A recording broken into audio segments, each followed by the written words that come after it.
Serious?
Hey Arthur, nice job on the tree effects.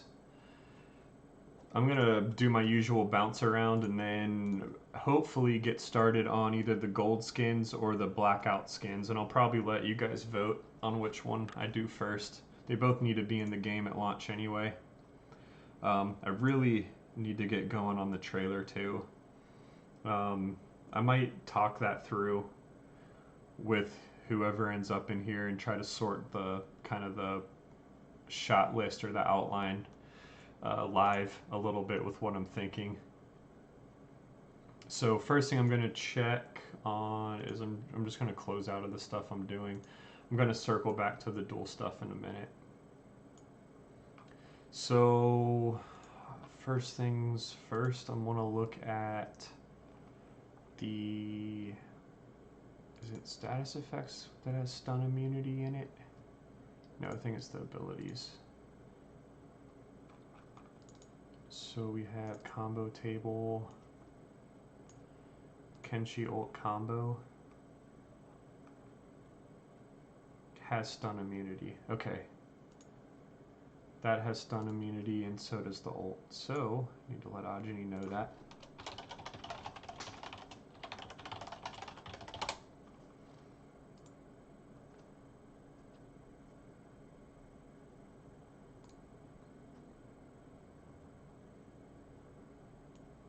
And then let me double check Ite ult, which is a ground target ability.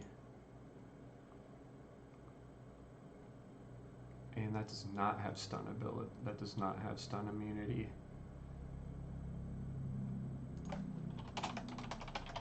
I'm actually okay with that one not having stun immunity because it's not a combo. So that's the first thing I wanted to check. The next thing is a gameplay blocker.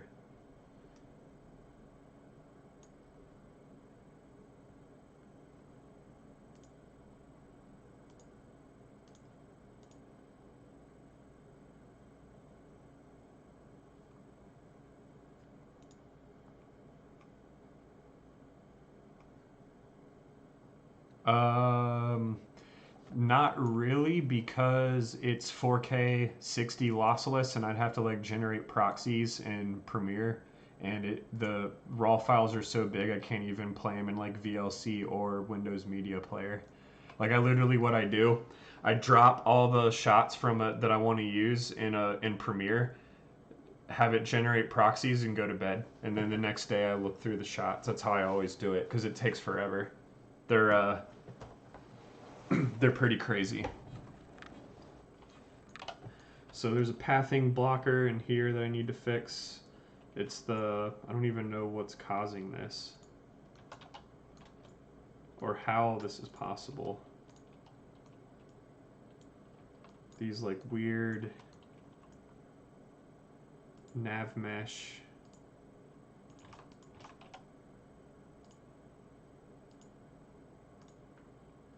I don't quite even understand what's causing it.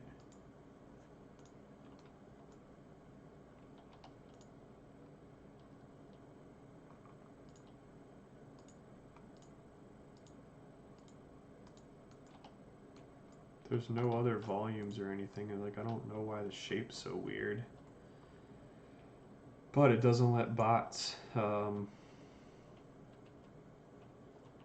it doesn't let bots path, so they basically break.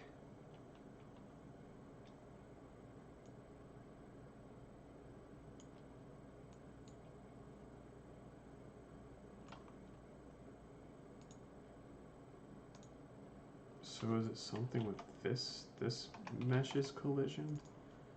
This just shouldn't matter at all. Interesting, the holes are actually, they kind of line up with the collision primitives. I wonder if I do,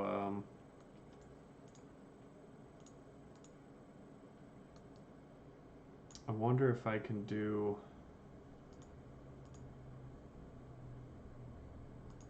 let me try this. Let me create another LOD.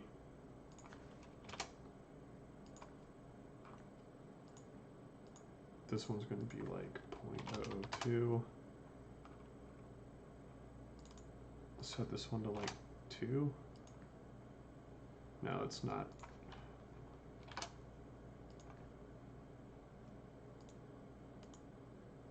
Oh yeah, that's a giant. No, it's 2.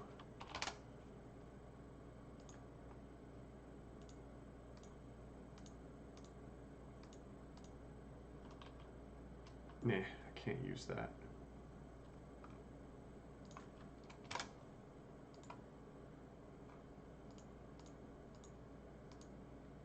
That I can use. So let me try. I'm gonna do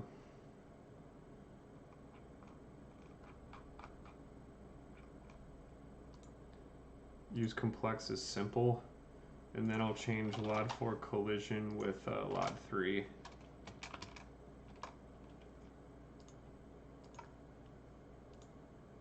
Okay, so it was the collision primitive.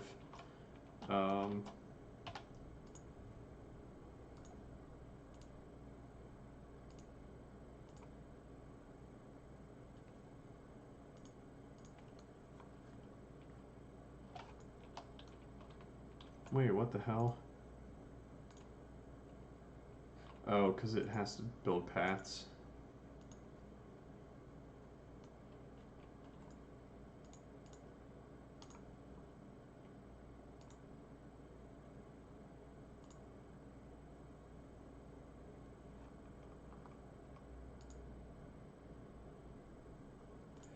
So that must have got broken when I fixed the other problem. I'm gonna play I'm gonna play a quick round with bots. Not a full round, but just that point. Make sure it works.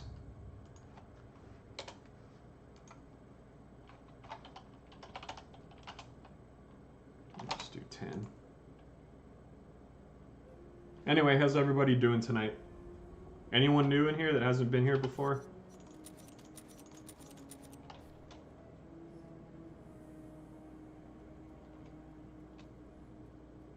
Oh, actually, I want to be on Hanako's side.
This is where they broke last time, so now... Oops. No, I guess that doesn't work.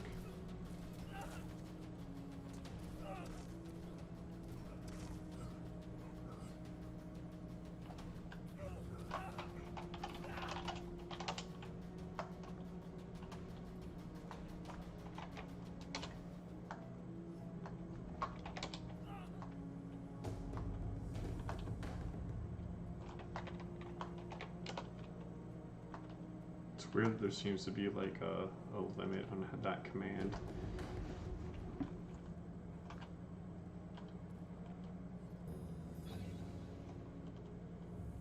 Well, it seems like they're pathing okay now. They used to all get stuck.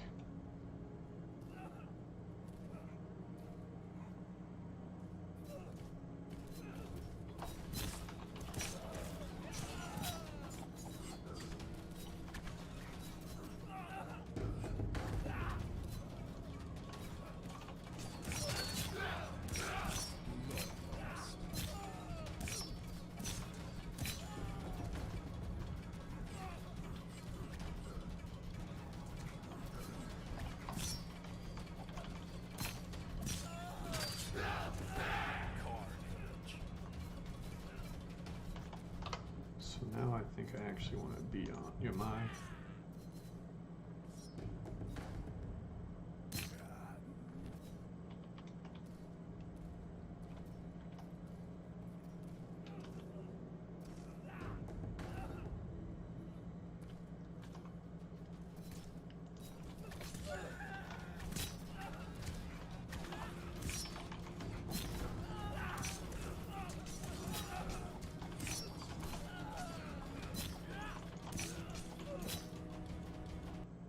Ooh, big hitch or crash. Alright, just a hitch, that's good.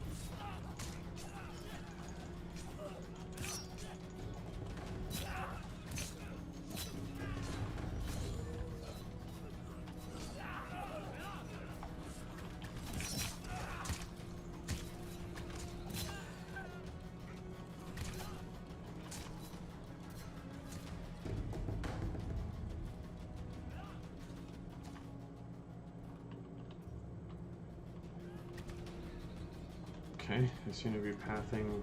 Okay, that was one of the more expensive ones that I had. Nav mesh, done.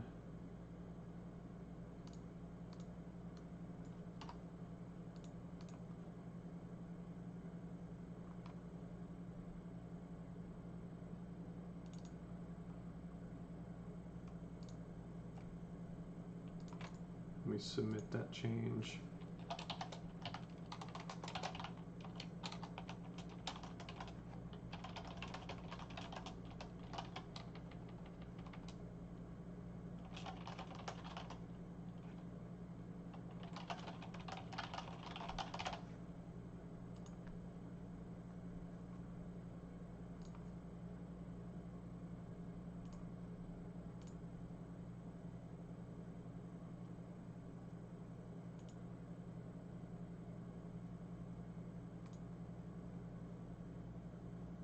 Okay. I don't think I had another that's ongoing.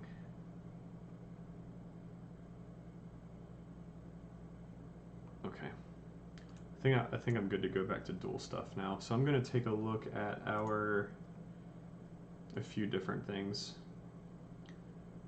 First one is we have this match game mode pairs. We have duel. I'm going to change that to search dedicated server. And then in our lobby,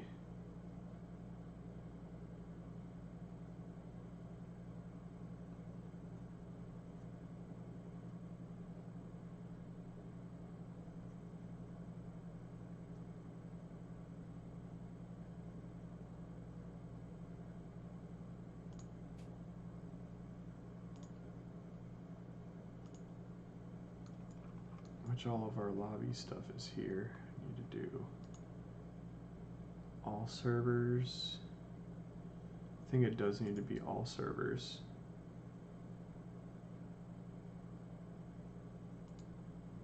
could do dedicated only, but that's fine. And then this only searches duel.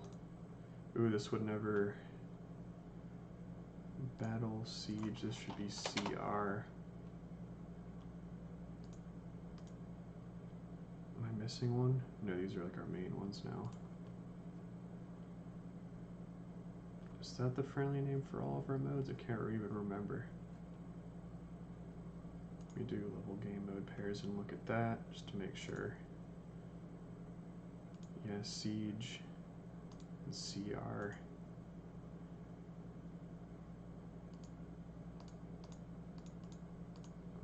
Okay. Duel and campaign is campaign, so it's 4 to 24. This is 2 to 2, and that should be fine with dedicated. So then back to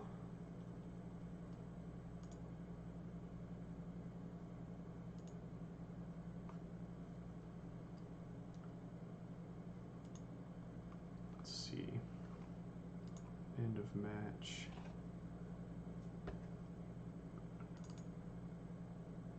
Oh yeah.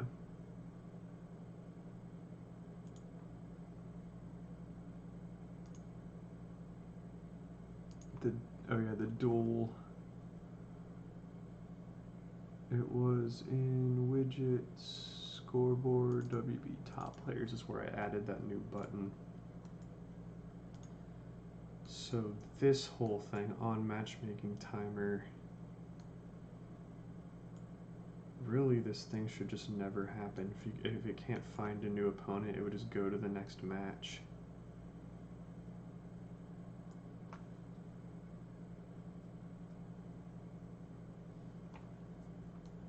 And then leave queue. This doesn't even have an event. So I need to port that, and I would also, I think that would do this stuff.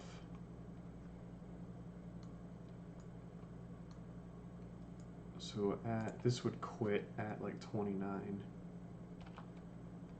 right before a new match starts. What's going on? Welcome.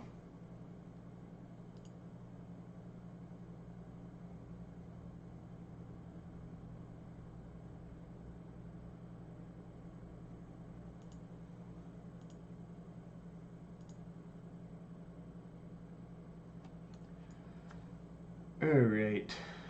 So that was the issue when we were testing tonight, Arthur, if you remember correctly.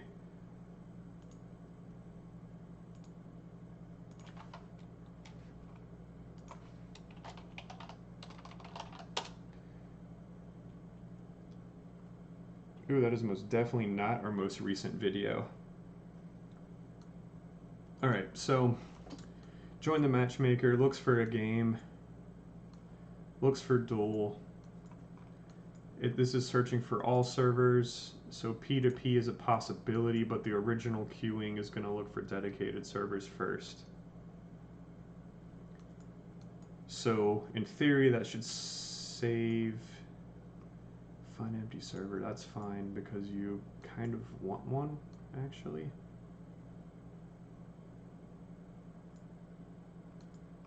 Find best quick play session. And that's of the session list, which should be already filtered by game mode.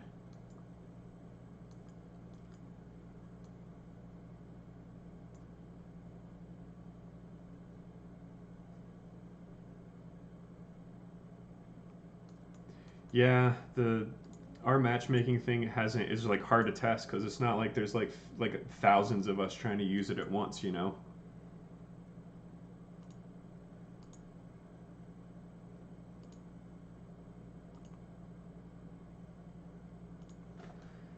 But so here's what we decided, Arthur, and everyone else. You're gonna know this too.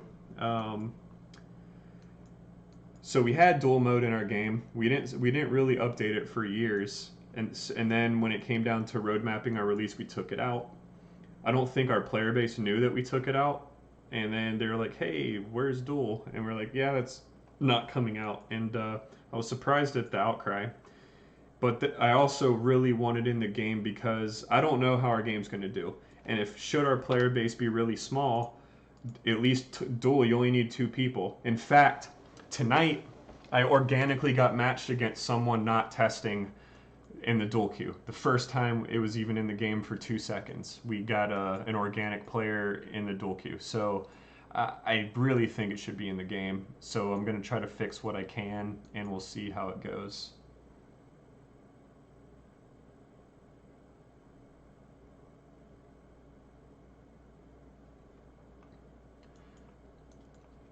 So this should fix the server part. Essentially, this works like the rest of our game at this point. The find new players. What was kind of confusing is the time that when you click the button, it still found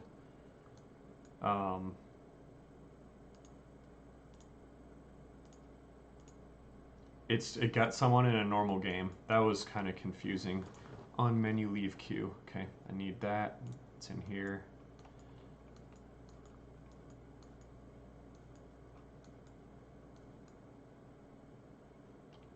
Let me see, leave queue should be in here somewhere.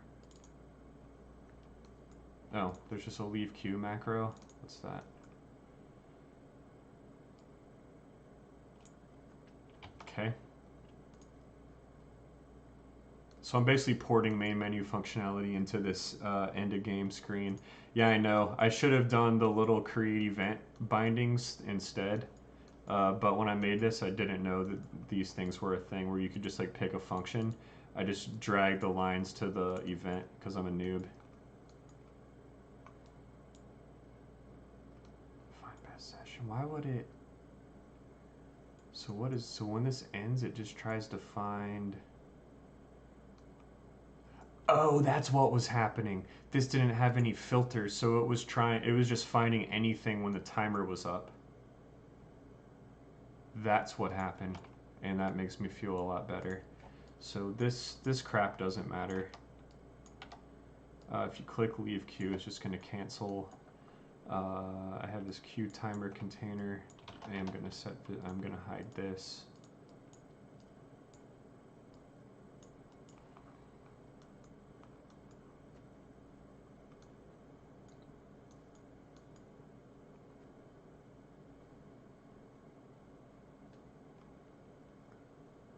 Okay, so this event really should never happen. On dismiss, it should remove from parent, and that's it. Keep looking. It really should never do the can't find match in this, because if it did, it would just go to the next player. So what I think I'm going to do on matchmaking time, I don't think I even need to do this. It's just going to try to find a new player, and if it can't, then you'll just go to the next match.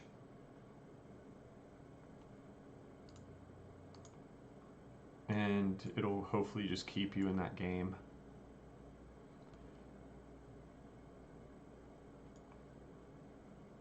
So something I'm curious of. Is there like a... I do need to know how much time's left in the actual game mode.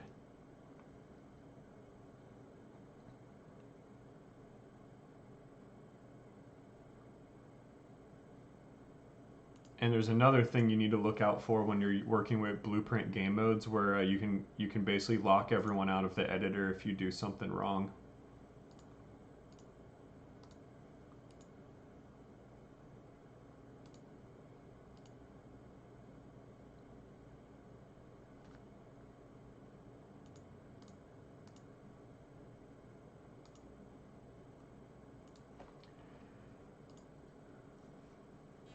Okay.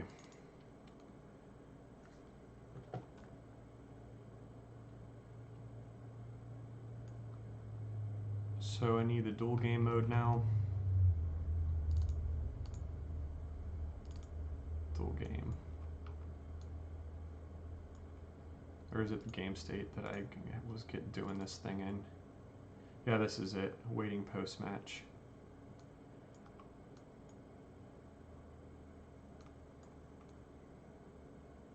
was on match state change. So is there a get game time?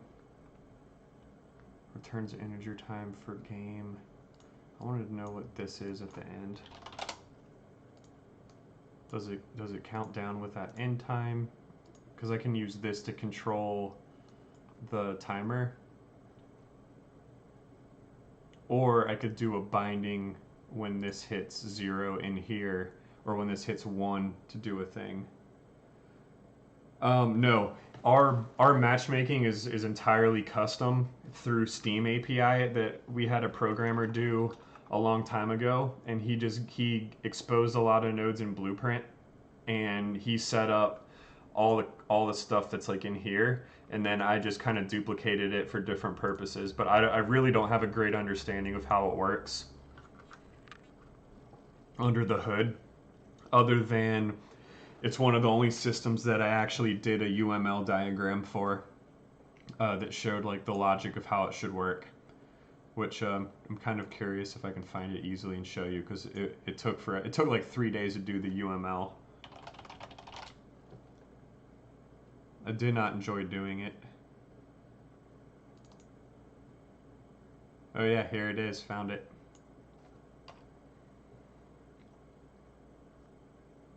Yep, here's all the stuff that should happen in our matchmaking. And this was during a period of time that we were just trying to get people in matches as quickly as possible. So a lot of these steps are handled in code, and then there's just basically like the button related functionality goes in Blueprint.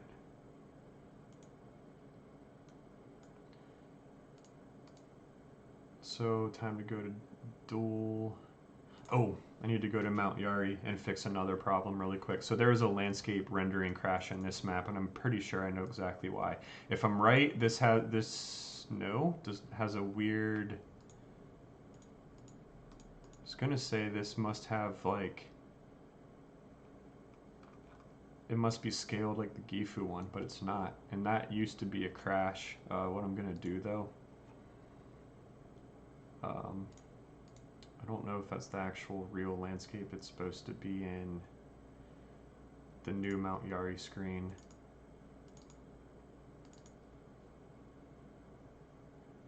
I'm just gonna assign the CTI Mount Yari. I'm just gonna assign that material and see if it crashes next week.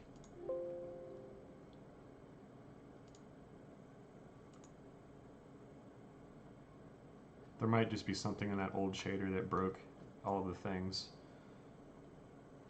This is a just regular jasmine green tea from a tea place in Atlanta called Sweet Hut. That was one of the first like bubble tea places here, and there's probably like 6 of them now. Okay, so now I need to fix the assignments of the paint layers. So that's gone now. Oh, like none of these have that's interesting.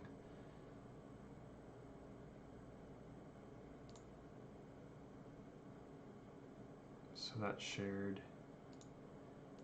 Let me see something. Is there like in maps dual night? Dude, I thought there was a Shiga dual shared thing, but I guess there's not. I'm just gonna make new ones then.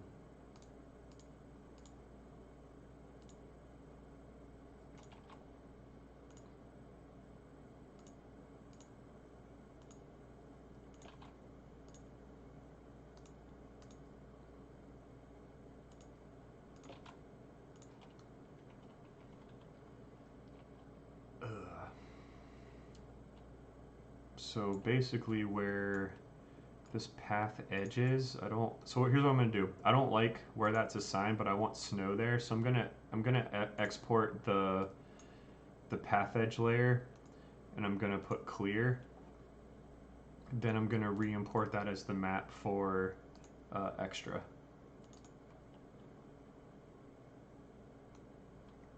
And then I'm gonna do rebuild materials because this map hasn't been updated since like probably 416, which is most likely why it crashed. And I actually think that this just needs like, can't be all snow, it just needs a little bit of blending.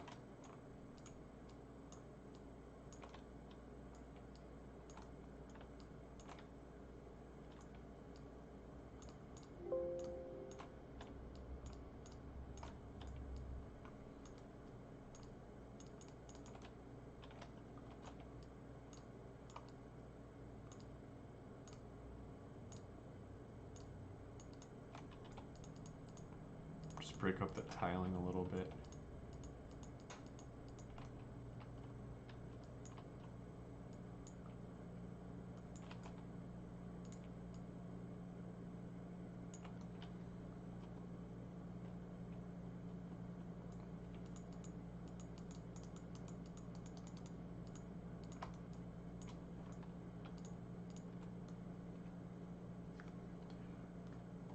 I think you can move on back to gameplay. I think it looks good. It looked good in the shot. There's a little thing I'm gonna have to fix when I edit.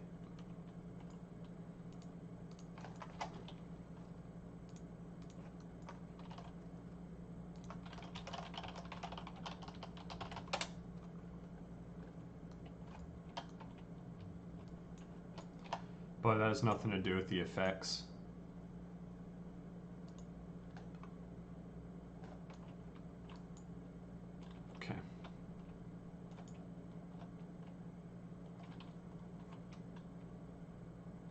So anyway, that was one of the problems. Oh yeah, why I came in here to begin with.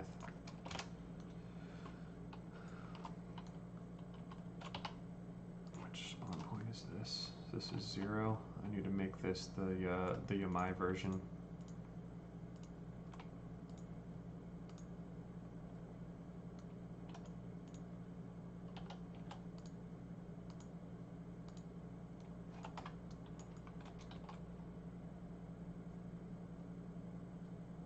Yeah, it needs to be in the game.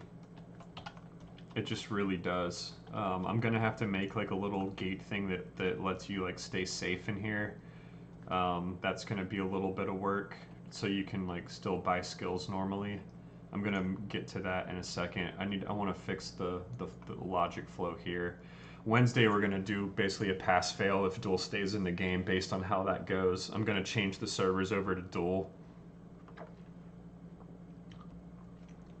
I'm gonna have like 4 servers open, all on Duel maps, and I want to see what happens.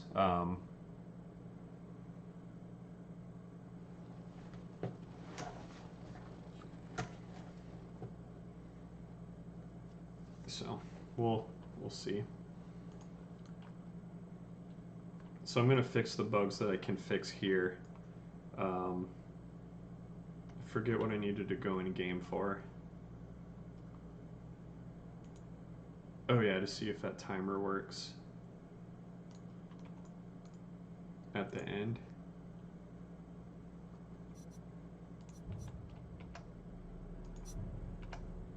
Oh, hold on. I forgot to edit the settings on the game mode. Just temporarily, I'm just gonna make the warm-up like really fast, and tickets are just gonna be like real fast too.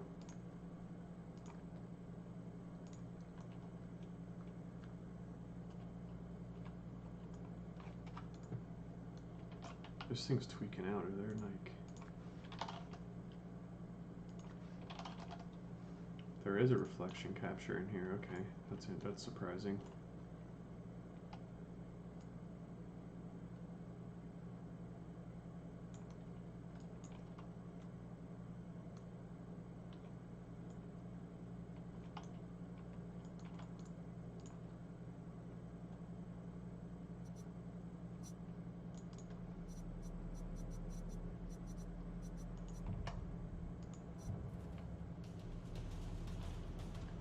Oh, that's okay. That's because that fire's at the beginning, so you do have to be there. That's weird. The score thing's all kinds of screwed up. I'm gonna fix that later. It was messed up in here too. I'm surprised I didn't notice. think I'm just gonna make those disappear altogether. Just go invisible. Oh.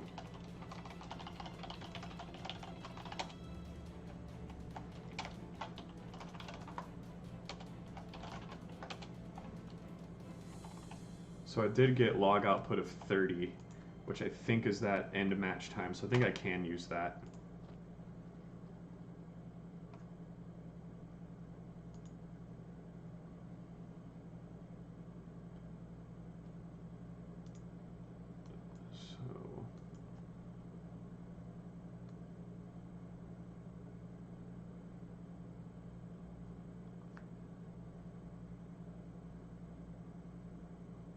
So what I'm gonna do instead,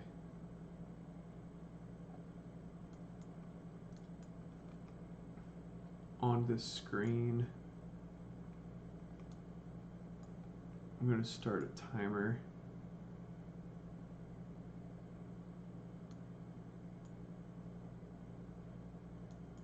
So I am get cast to Hanako game state. So by the way, in most UI, if you access anything game state or game mode related, and you do searches on a blueprint class, it'll create a circular reference because blueprint doesn't load until the editor, where like your game state, your UI needs the game state, but the game state needs the UI, and your editor will get stuck at 75% and never open. I've lost a lot of work by not realizing that that happens. So in this, I just want to bind to onMatch state changed. And that is only going to happen. Oh, that might not work though, because if this will come up right at the this basically guarantees that the match state thing. I think it just needs to be delayed. I'm just gonna get the game match time. Get game time just once right here. I'm gonna subtract 1 second from it, and I'm gonna create timer.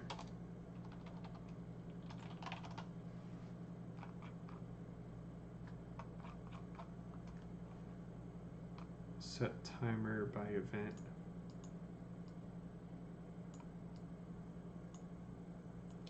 Time is going to be this. It's only going to run one time. I'm going to do a create event node, and I basically want the same thing that happens if you leave queue.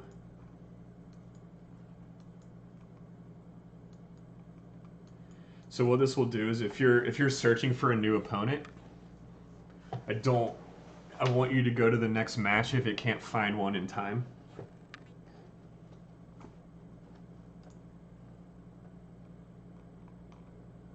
So I didn't see the function in the list, so I'm just going to make a custom event leave queue.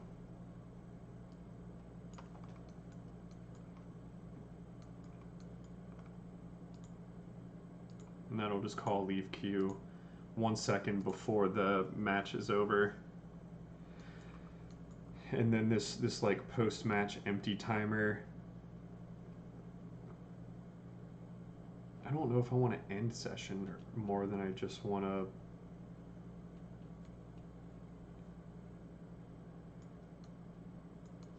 I don't think I need anything from this, because it's either going to find someone and take you to it or go to the next map, and I don't really want it to say it couldn't find anyone. Maybe if it gets to 25 seconds. I'm gonna try without it.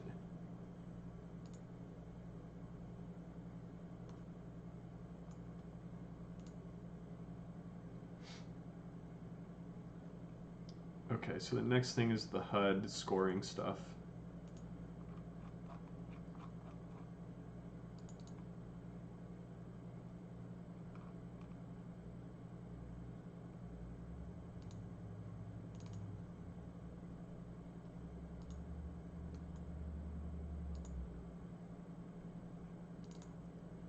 So here's the dual scoring. I need to.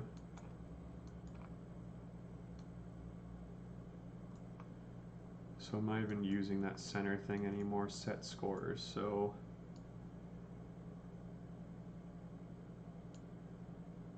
it gets my team for friendly score. And then if I'm on 0, it gets 1 for enemy. If I'm on 1, it gets 0. Okay.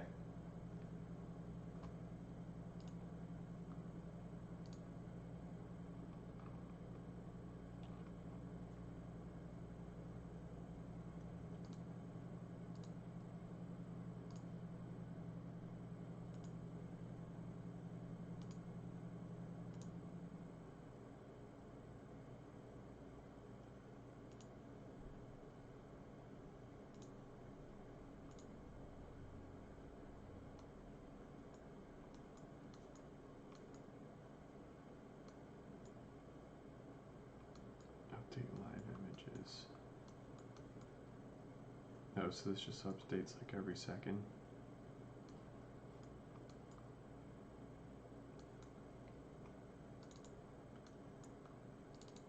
Calculate advantage, okay. So what the heck is determining the thing on this? This is on construct. Oh, so every life it's redoing.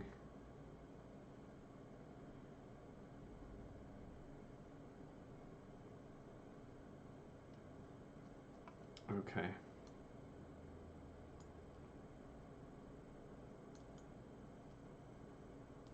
So hold on, is this 1? That's 5, 4, and 5, 4. Okay. These aren't bound to anything? That's kind of weird. So how often are these used? Update live images. Oh, that's the lose life function. So it passes in an image.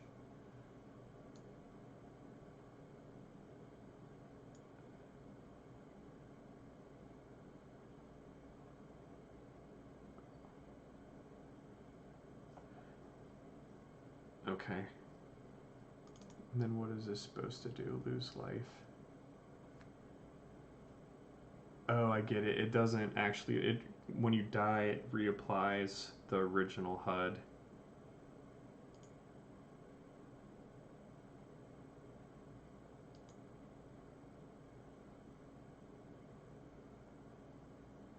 And then it like reconstructs.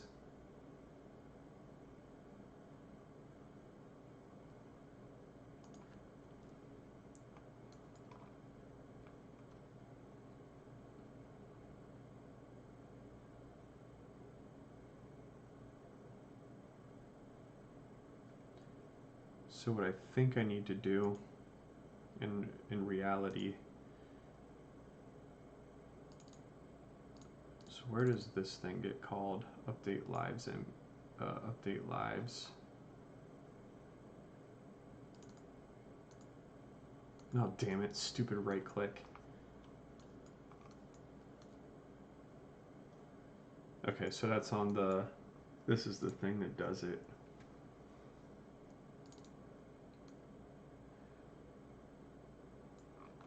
It needs to actually loop through these every time.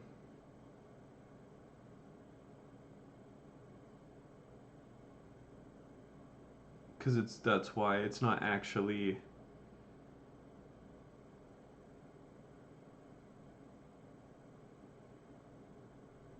what it should do is there should be a for loop. God damn it.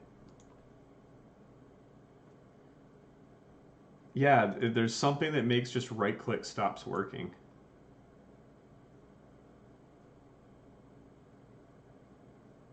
And I don't know why. I also don't know why. I think my editor just froze. Nope, came back. It's just, it's really dumb.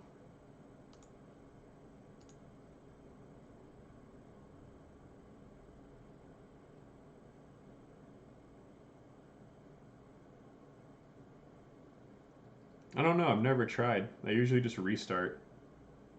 This will be a good check to see if I have a circular ref, though. If it gets past 75%, then I'm in the clear. Yep, good.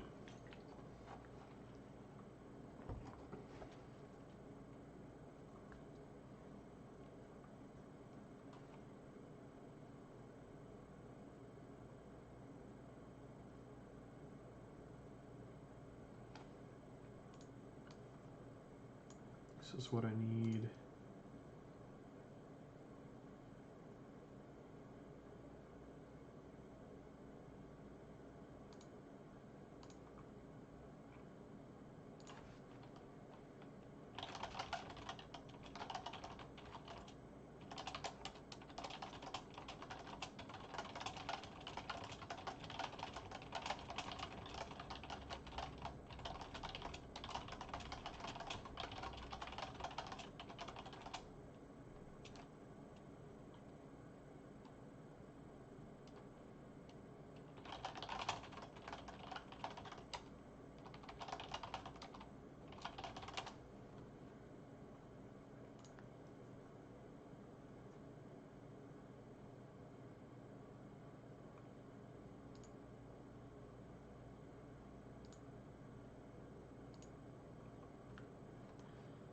Okay, so I was in this thing.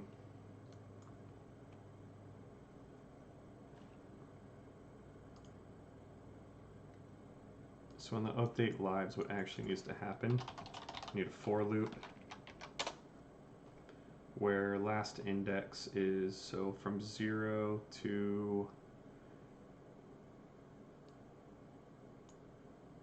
so if the -1, I'm just gonna try it this way at first. So for the loop body, I need the friendly lives array that has the images in it. I want to get a copy.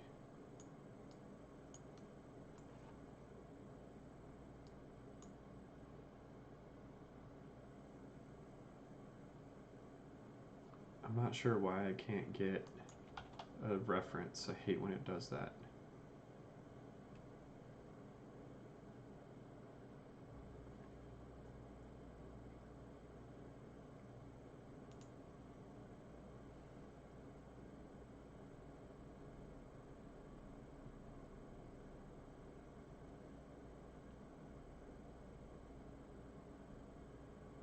Oh wait, I can do it this way.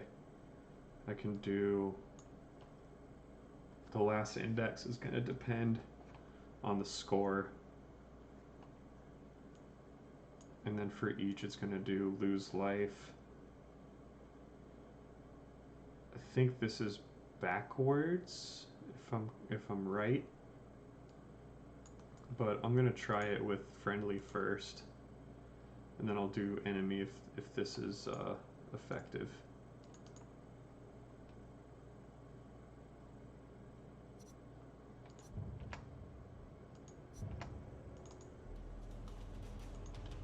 Okay, so I already have like ones that are backwards.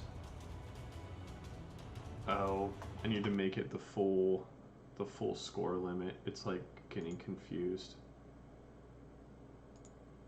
Do I have the game mode open? Yeah. I think it's actually like 5 and 5. I don't think it needs 6 is actually what it's supposed to be. I think it's 6 is like an extra one.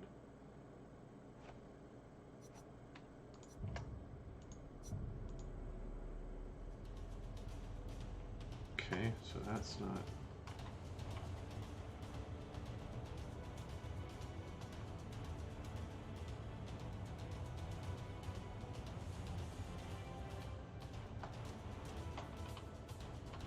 So I think I have it backwards.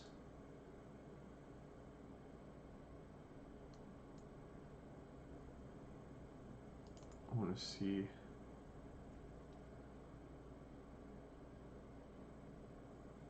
What is it? What is it getting score as? So this is tickets. So it's actually starting. It's technically lives is what it should be. It's not really score.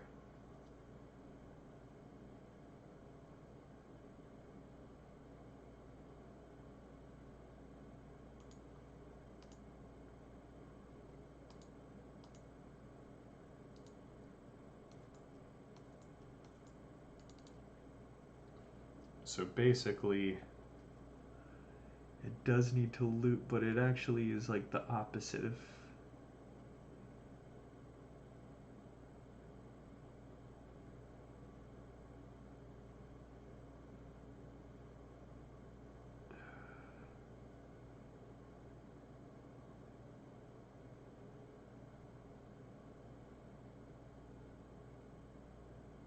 So this is like how many lives I have left. I gotta think about this. So it's gonna loop through these when I have 5 lives and it's turning them off.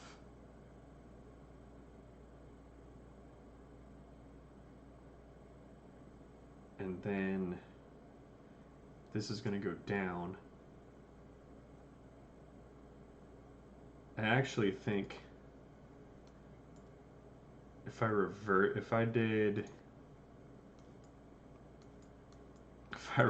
it, I made this empty.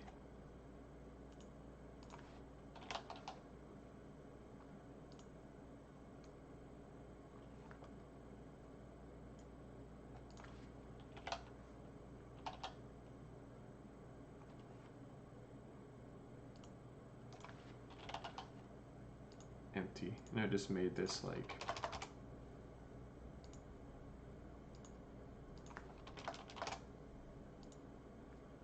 and then in this function I made it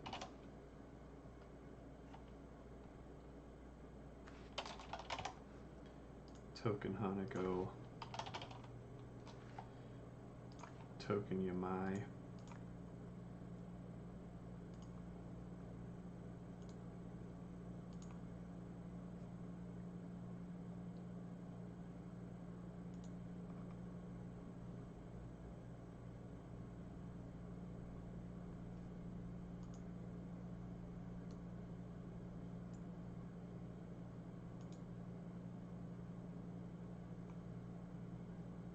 so this is going to set the token, but I also need to set the color.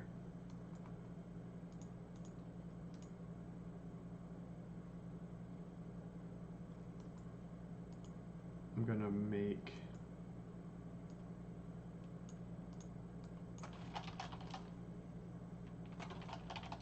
set brush tint.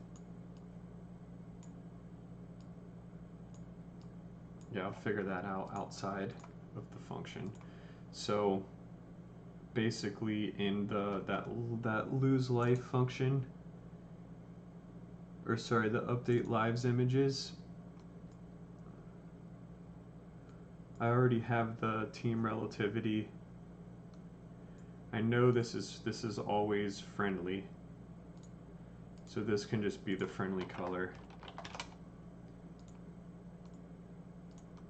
and this can always be the enemy color. So what this is going to do now, since it's looping, it's basically the ones that are always going to be off, and it's just going to turn on the ones that you have score left.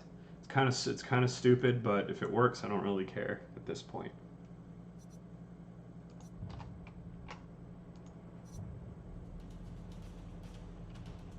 So the enemy one I haven't set up yet. So I'm going to kill this bitch. He did. And now I should see. Yup.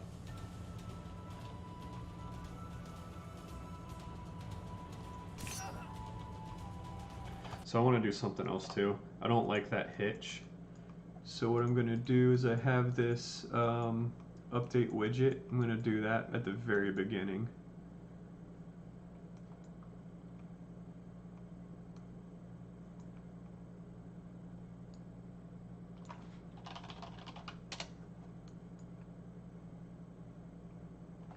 I almost think that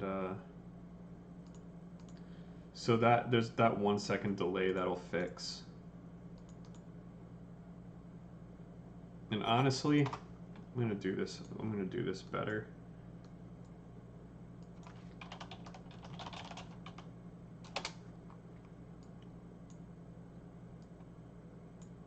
It doesn't need to be a 1 second timer.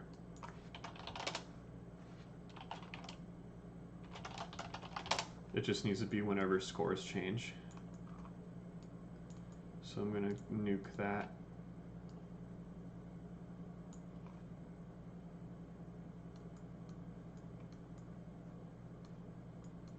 And this should just update when the score changes now.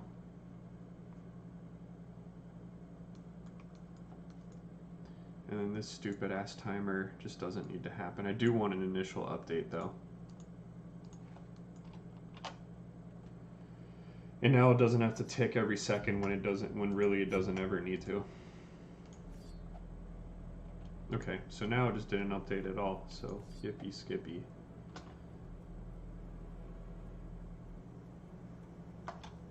Let me see if it happens after I kill somebody.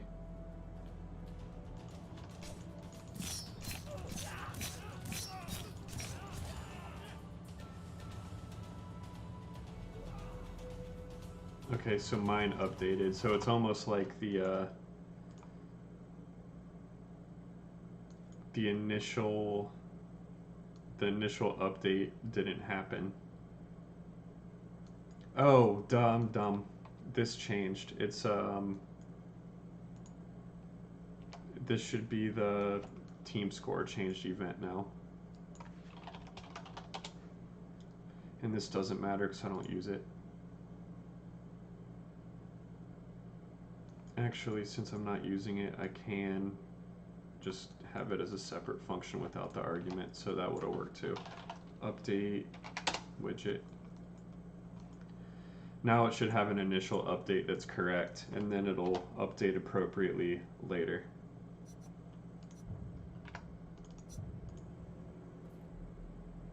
No, still didn't work. Oh, that's real stupid.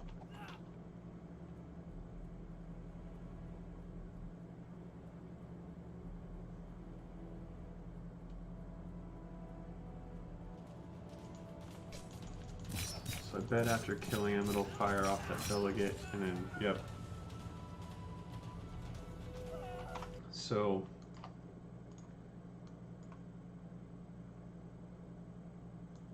I'm not sure why.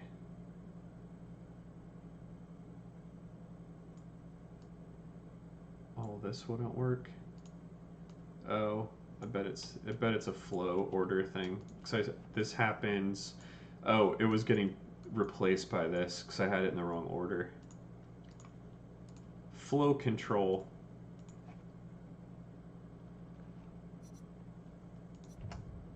Now it should be correct. Yep, there we go. I need to hook up the enemy one, but that's a different thing. Nice. Nice joke. So I'm going to kill friendly player a few times, make sure that it counts down and stays counted down.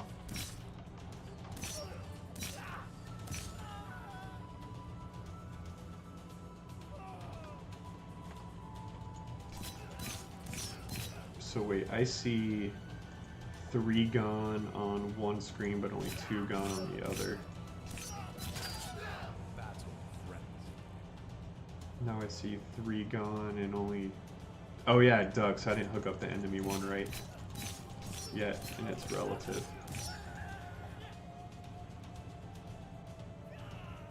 So now he's on last life.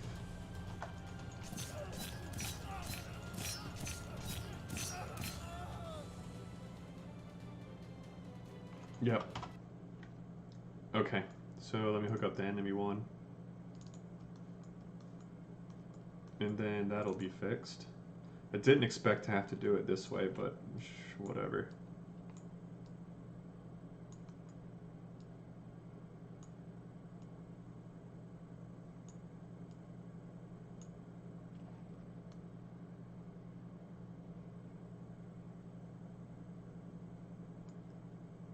Now let me try. Then the last thing, the skill tree thing's going to be a little bit of work. I'll do it on this map first, just because. Well,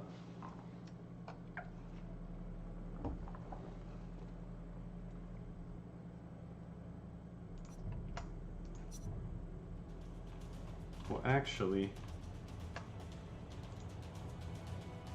I could fix.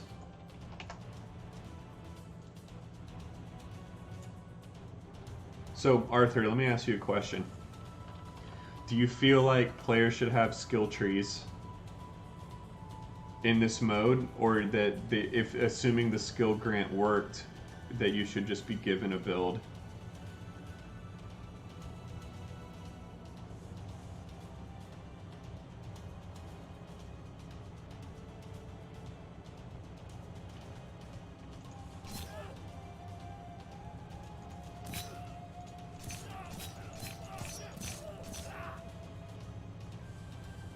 Yeah, you have a. So here's the thing.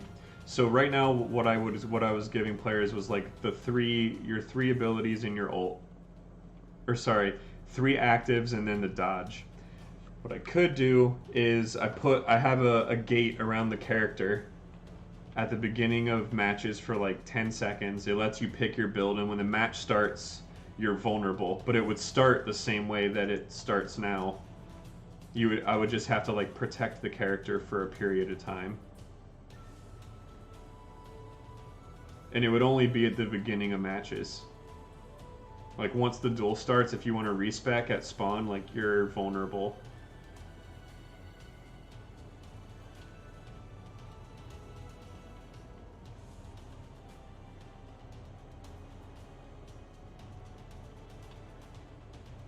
So it's the skill tree, making the skill tree work in this mode is way more work, but the granting the skills thing is kind of a crapshoot.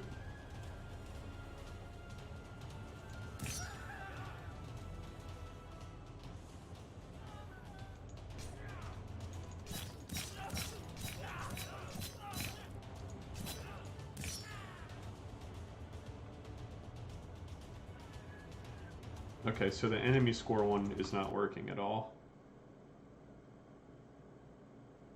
I mean, I probably just need to do the implementation a little bit differently. If you pick your character after the match starts, you basically miss the code that gives you your abilities. So that's like, that's a bad setup. It really should be like when your character spawns in. So there's not a great way for me to do that.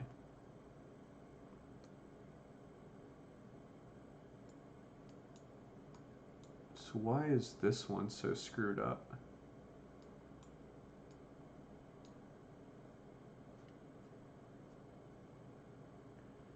This one didn't work on my screen at all.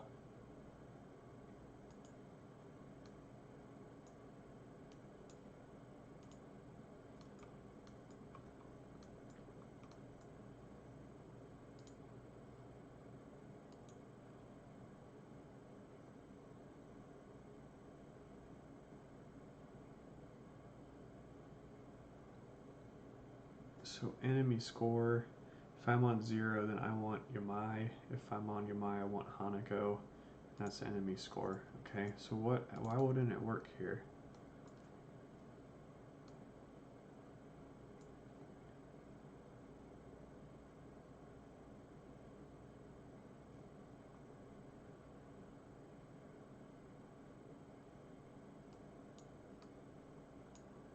These are in the right order.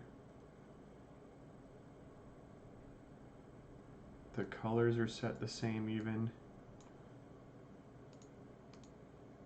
So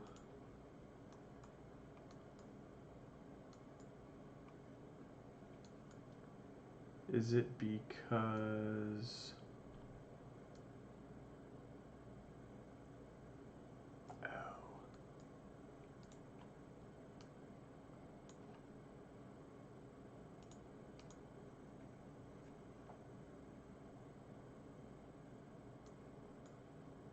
I think that's because it was like redoing it within itself or something.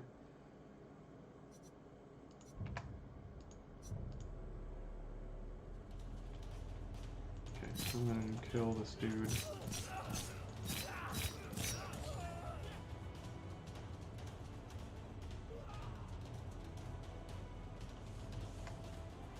Okay, so now, okay, so that I see my own life gone, but my enemy doesn't see my life gone. The symbols are right, everything's right. It's like, I don't know where it's failing.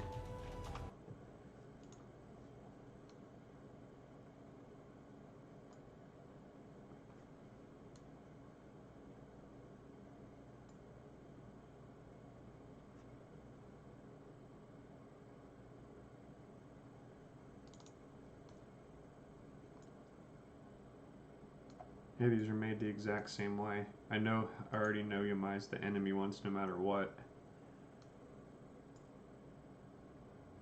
Sets your team, does the thing, and then updates the widget.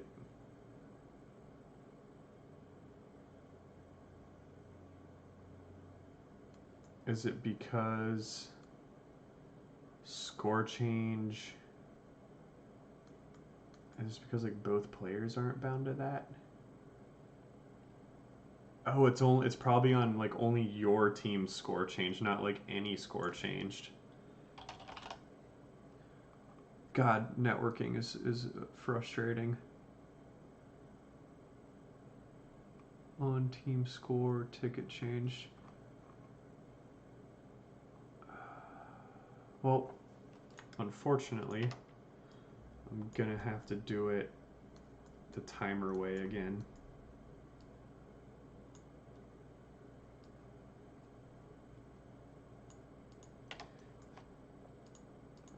I don't love it, but what's going on?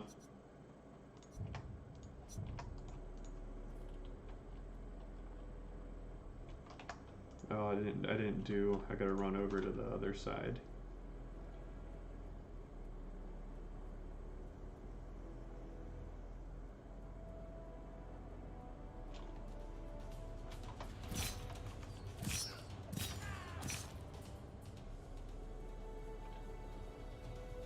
No, so it's not that.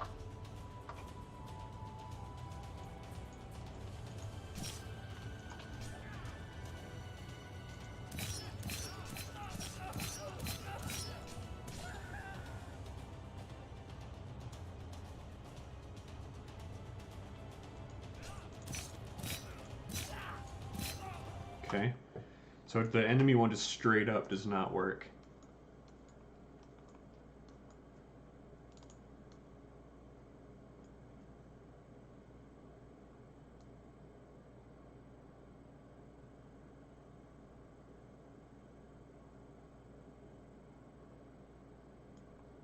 I feel like maybe the flow controls breaking this.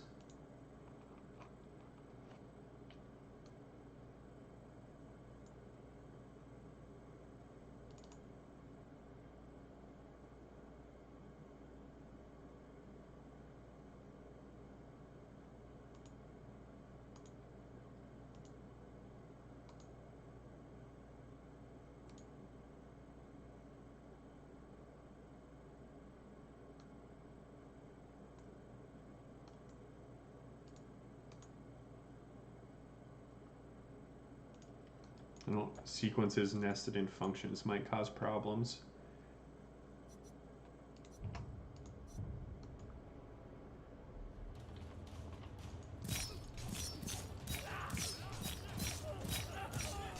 Oh, that's just me kind of grasping at straws, though. Nope, still doesn't work. I'm very confused. I have no idea why it doesn't work.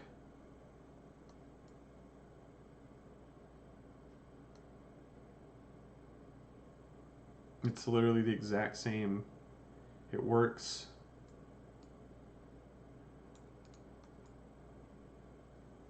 I see my own lives go away. I don't see my enemies. The scores are coming from the same thing.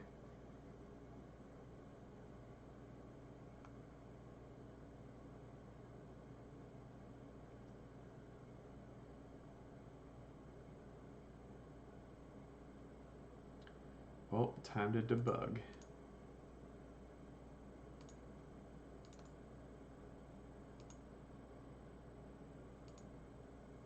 Move this to another screen so I can see the breakpoints. Oh, goodness.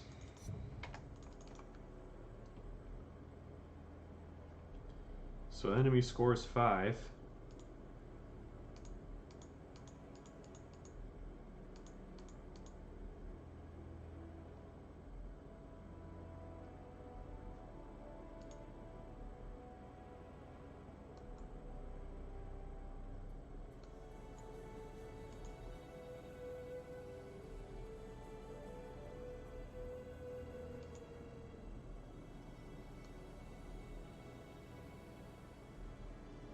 Okay, then if the score's 4. So it's going to loop less each time, so...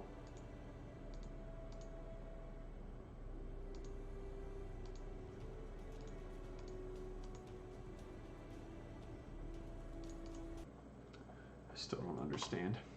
I'm missing something, guys. I'm missing something.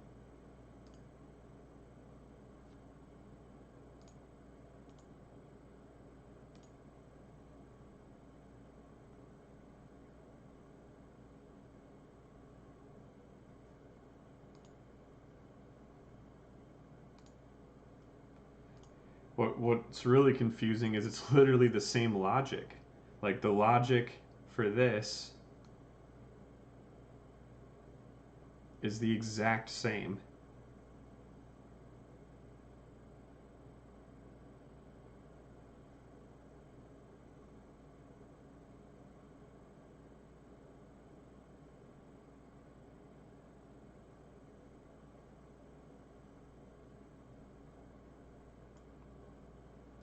So let me try something here. I'm just gonna remove breakpoint and just set a watch value on this.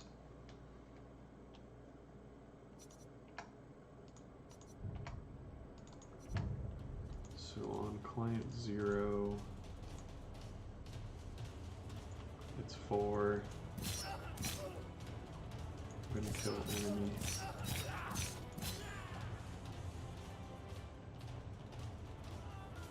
Okay, now it's 3.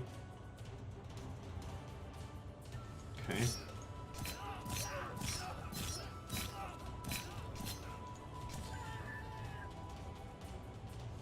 Oh, I know what it is. It's because this, I know exactly what it is now. The part that makes the icons blacked out happens on death. So I would have to die for the enemy one to work. So this logic needs to get rerun whenever the enemy updates. So what I need to do is do a custom event enemy update that just does this portion. And this needs to happen. I actually think I can do it the right way. So I can do bind to on team, tickets changed.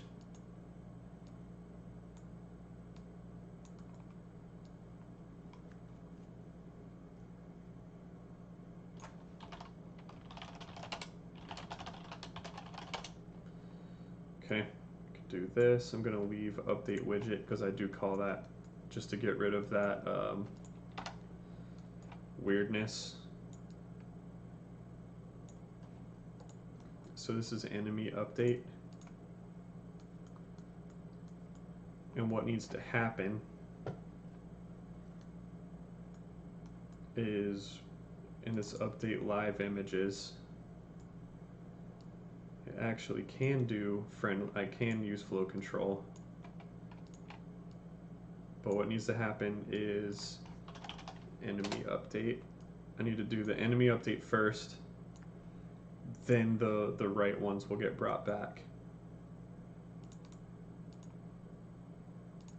So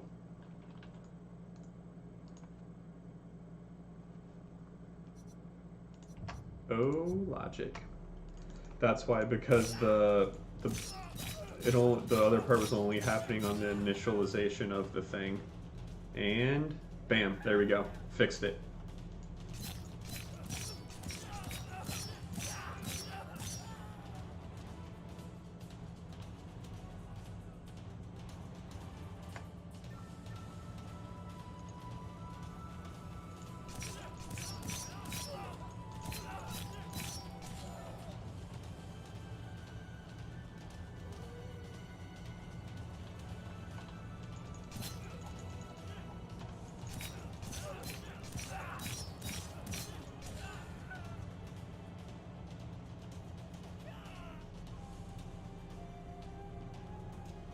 Yep, they're synchronized on both my screens, and donezo. All right, So now what I'm going to do is I'm going to go ahead and allow for the skill tree. And what I'm going to do in the game mode, the warm-up is probably going to stay 5 seconds. So let's go ahead and just set up this map first. I'm not going to do any fancy gate shit. I'm just going to do some clever sleight of hand. It's level blueprint, but I'm still going to do it that way. So let me get the class select volume, and I'm going to copy one from another map so I don't have to redo all the effect stuff. So let's just go ahead and take the one from Mount Yari, because it's still, the middle of the map's pretty much the same. I can't remember if the team relative stuff is, I think the team relative stuff is level blueprint too, which is kind of annoying. So what I'm going to do is I'm going to change the collision profile on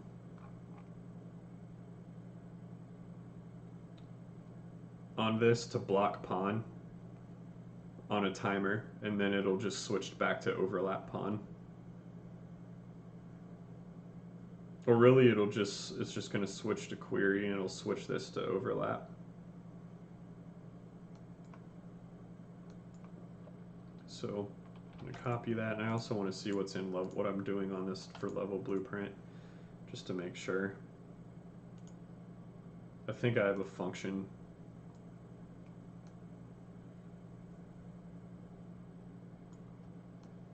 No, yeah, that's what it is.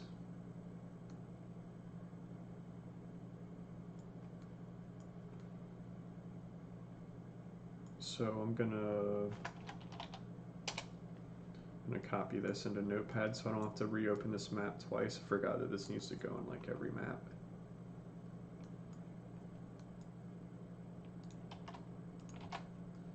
Okay. Fun fact, blueprint nodes paste into Unreal text, and I can copy this Unreal text and then repaste them as nodes in blueprint. It depends on where you control V. It's pretty nice.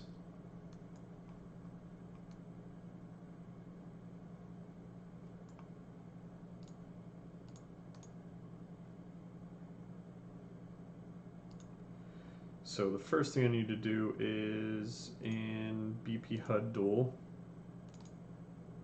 I basically overrode two functions.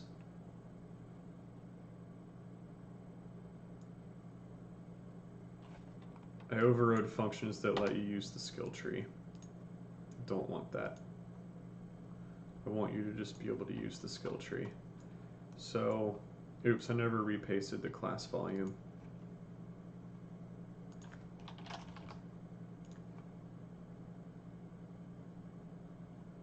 And another thing while I'm in here, did I do both? That function should be called on both, not just one.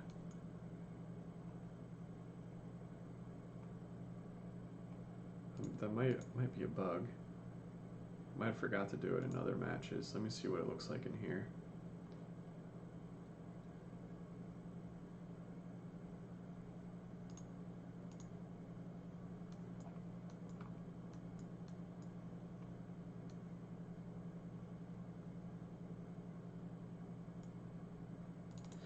Oh, it loops through all of them. Okay. Oh yeah, there's the right click bug again. Let me see if moving it to another screen fixes it. Ooh, it did fix it, Arthur. Genius. Oh, it's broken on this screen, but not... Why does it do that, though? This is way worse than the...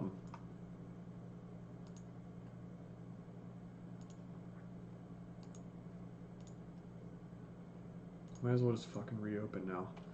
Super annoying. I'm pretty sure it's like when I shift right click or like press another key and right click at the same time, but it happens so often, it's very, very annoying. Like I shouldn't have to reopen the editor or right click.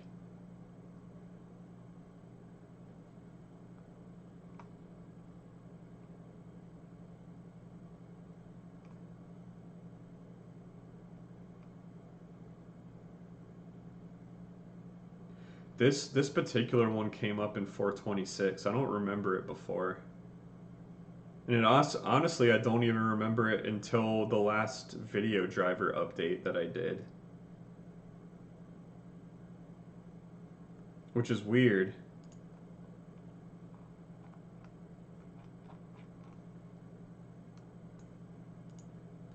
It's definitely doing a shit job of remembering what I had to open though.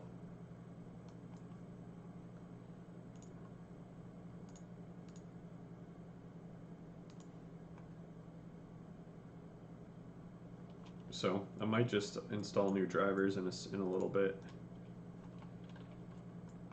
Okay, so class volume. Let's go on back to here. And I'll then prototype this in a second.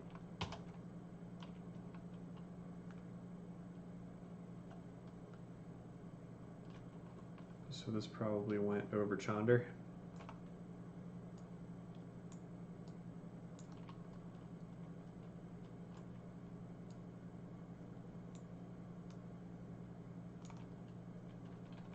So let's go ahead and center this bad boy.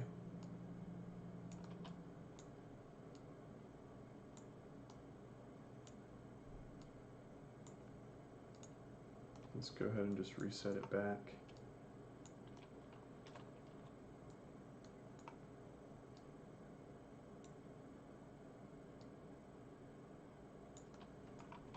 What I'm going to do is just scale it. I'll move the spawn points.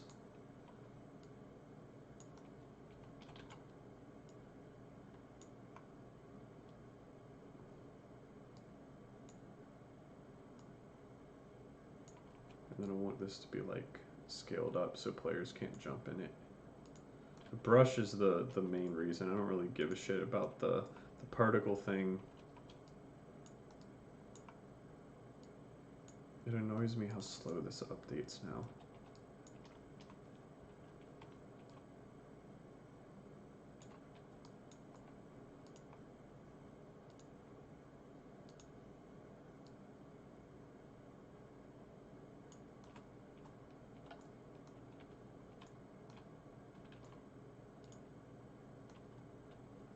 Okay, it's good enough for me.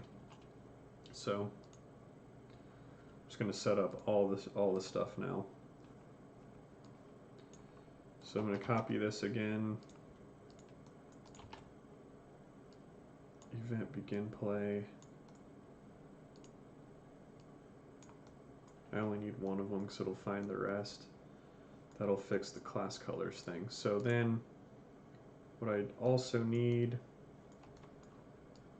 is a get game state, cast a Hanako game state, and bind to on. I have one of these already in one of my open files. WB top players has one of these that I need. I need to find it though. Can't remember exactly where I put it. Or no, was it scoreboard? Where the fuck did I put that thing?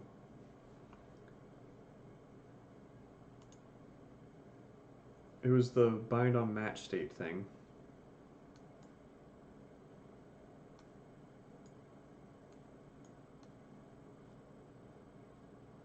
Did I seriously not put this in top player? Where the heck? Was it WB dual game state? Oh yeah, here it is. On match state changed.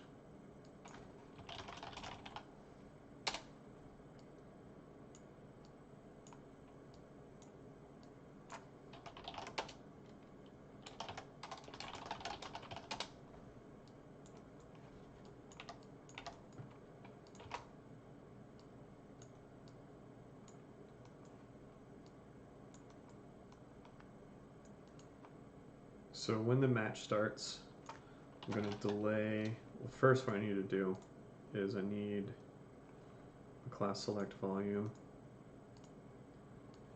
get brush component, set collision enabled, query and physics, set collision response to channel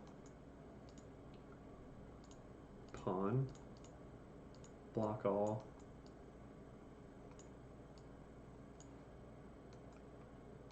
And then what's going to happen is it's going to delay. We'll do 15 seconds. I'll do a gameplay alert, and just to let you know that, like, hey, shit's going down. And then what I'm going to do is no collision, and I'm just going to hide the whole thing.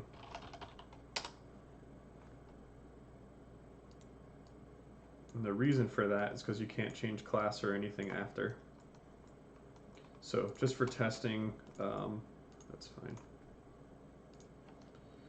So in theory, I should be able to open my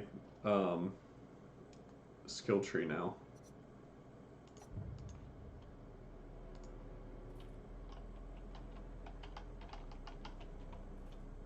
Oh, that sucks. It's like blocking me out because it's changing the collision, and if you're already outside of it, it just pushes you out. So I would need like the collision to be like hollow. Well, that I can do that a different way.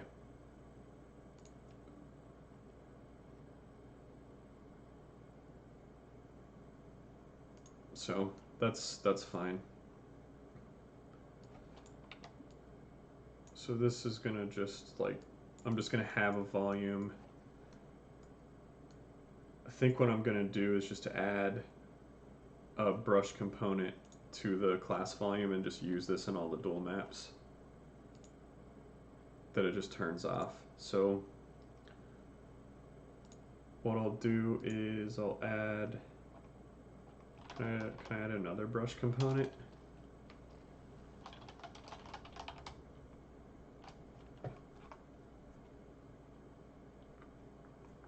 Box collision. Can you make these hollow?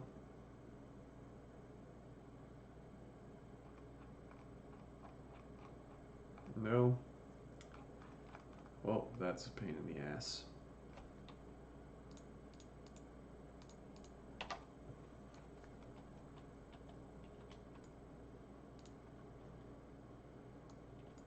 So I'm just gonna have to make a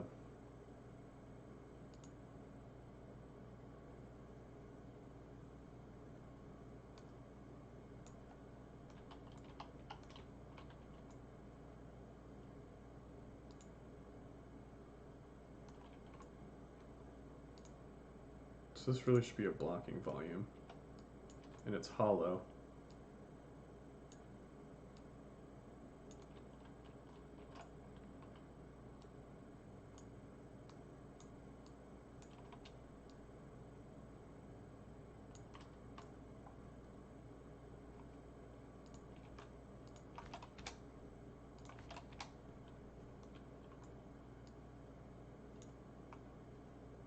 And then I want to attach this to the class select volume. So if I select the class volume and move this, yeah, the box volume goes with it.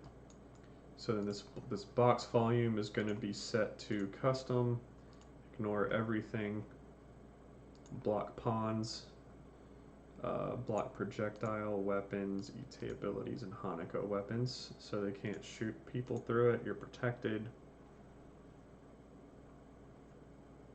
And you can't leave either until it's gone. And then I'm gonna reference this here, and the particle component's gonna hide, and it's gonna set this to no collision. So let's try that out. And now that I'm in there, I should be able to open the skill tree too.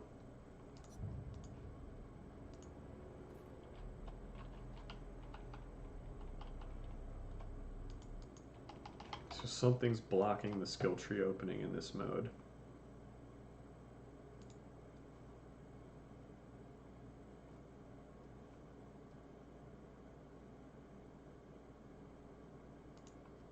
So let me make sure I don't have anything like in the skill screen that's blocking this.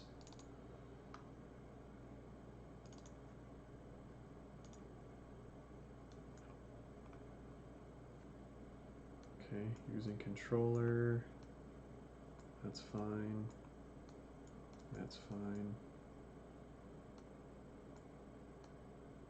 that's fine. Okay, that doesn't make any sense, but we go up to the skill tree function, allow skill tree. So I bet this is being set to false somewhere.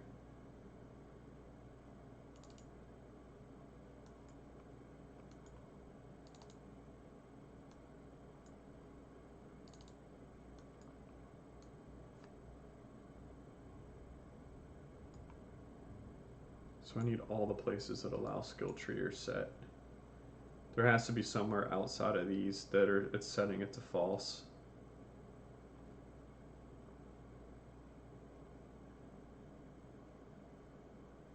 Okay, well I guess not. That doesn't make any sense.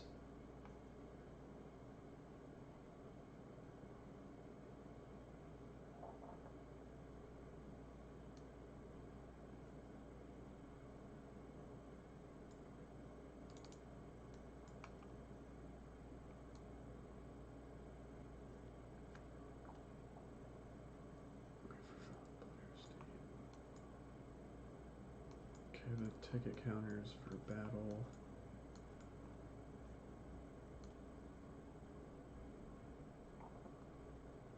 There's some VIP specific stuff. VIP again. On key press, okay.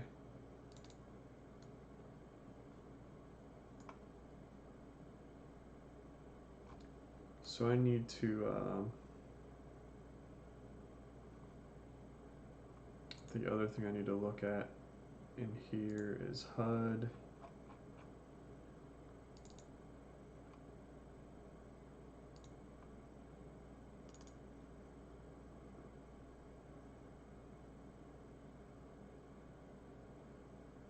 I actually need WB HUD Duel.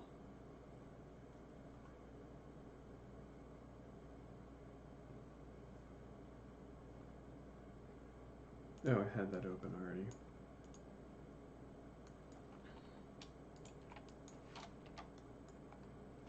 So I actually want these. The class change one I don't want. Technically you can, but I don't really want to announce it. No, change class I want hidden. Here I don't. So I need BP HUD.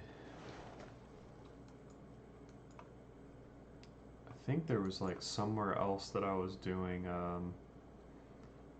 like maybe in here.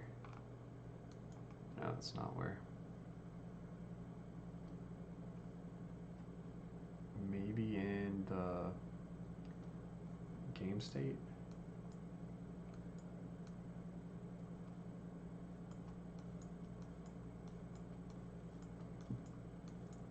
No, not in there either.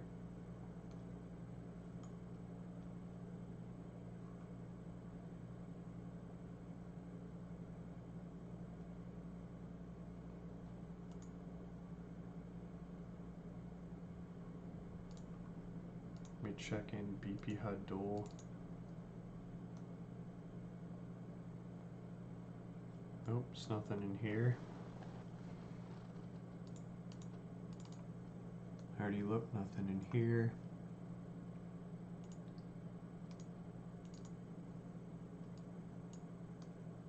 I'm just gonna debug this too.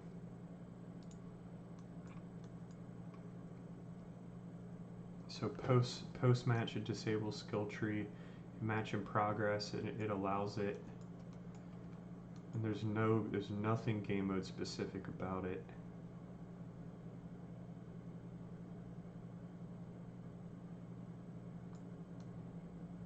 Oh, I do have a special case. I found the problem.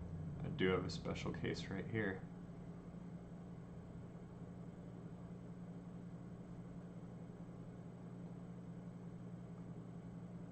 So this does all kind of fancy stuff.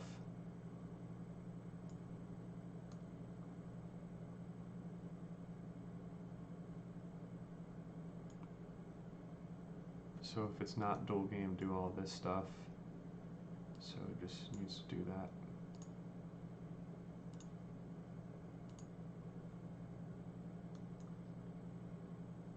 And really you can just skip that cast altogether. So let's try it.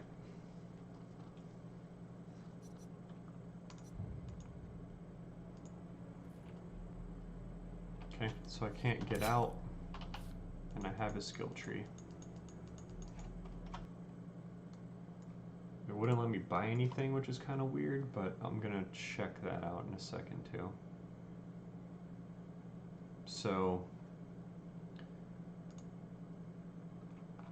I think I shouldn't have anything about undo. Yeah, nothing should affect that. Unless BP Dual Hanako controller, is this based off of BP Hanako controller? Okay. Oh yeah, this is the thing where like the join team, I don't even think I need to do this anymore.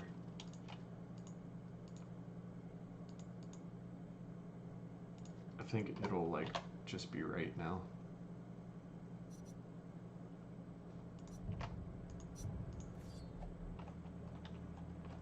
So in the game state, I need to disconnect the shit that's giving you your skills.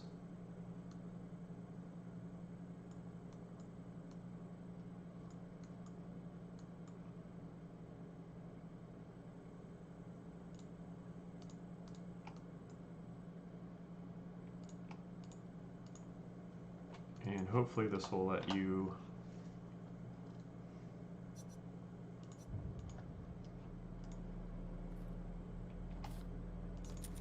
sweet.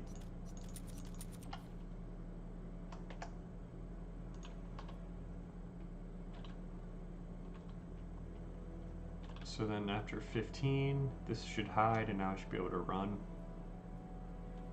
Yep, there we go. I'll do a gameplay alert and now we have skill tree support in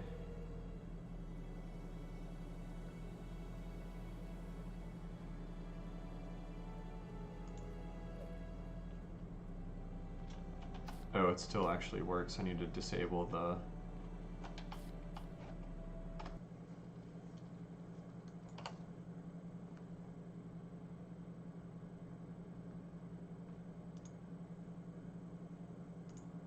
okay, so we're getting close here. I also need to do this on the brush component as well, because once the match starts, you can't reset anything.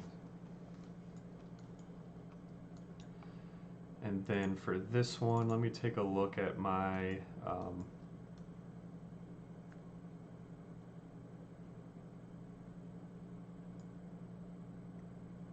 let me look at my gameplay alerts and see if there's I have duel, so duel fight to the death.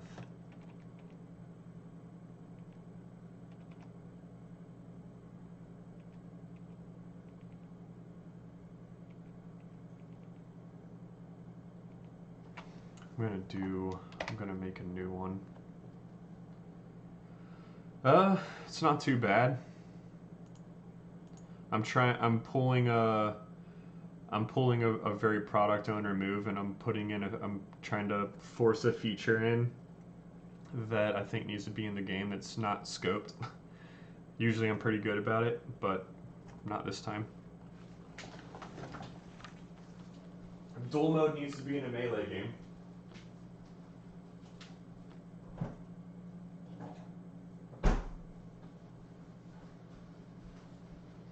Especially if we don't know how the game's going to do. So if a two-player queue to get in game makes perfect sense. So if the game has 10 players, at least that's 5 matches that we can have. It's a logical move to me.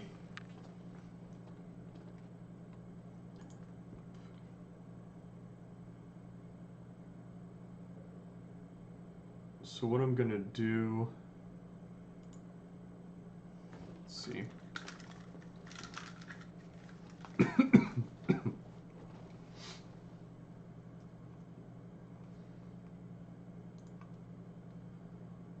I'm gonna duplicate this one, and then I want this fight to the death. It's just gonna be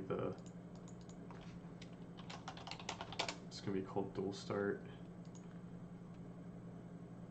Let me pick an icon. These icons are bad. I'm gonna use this one. I like that one. Fight to the death. What's this one? Nope. I want a cooler one. Ooh. Where's the original Hanako gong? I want that one.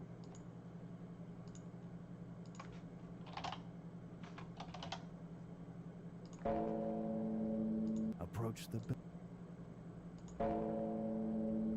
Actually, I want that new drum.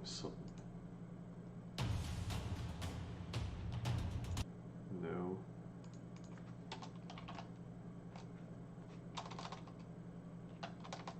Let me listen to the objective sounds.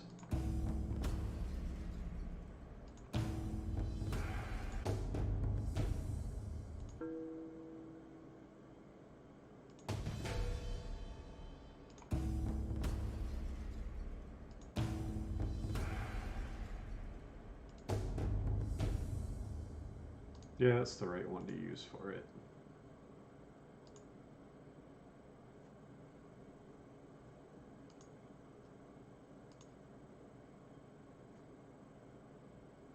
Okay, and then I have like a, what's that line called? It's in my loading screen table. 1v1 first to 5. First to 5 kills.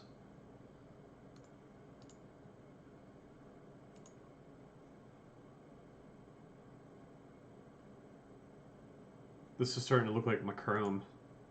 Almost very similar.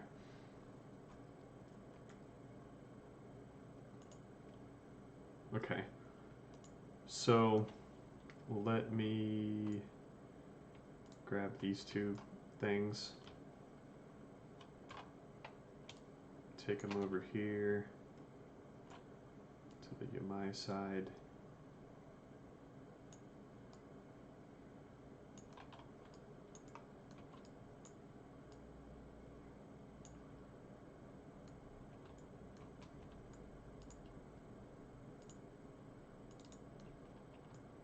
And then this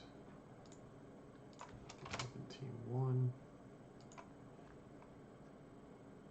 Then I need to hook these up in the level blueprint. And this is going to be Duel Start. Use table hit. Duration. Yeah, 15 is actually fine. Priority. This is a very important one.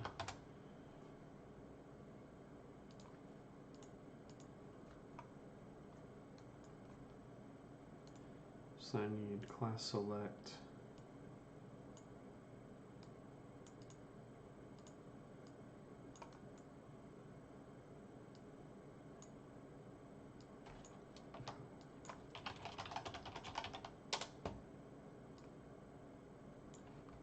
And then I need that hollow volume. Did the hollow volume not get brought over here? Where is that thing? There it is.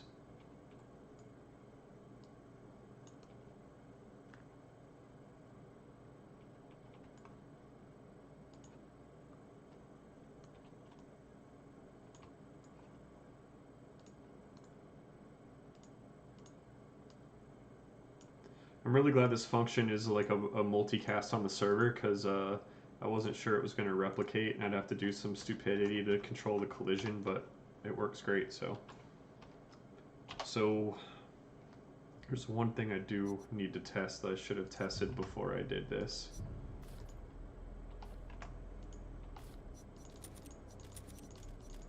So I can set my skill tree.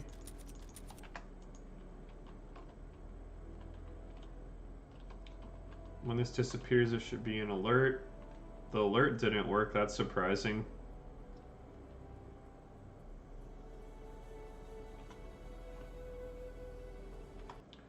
Something I do want to try though is I'm going to do this temporarily.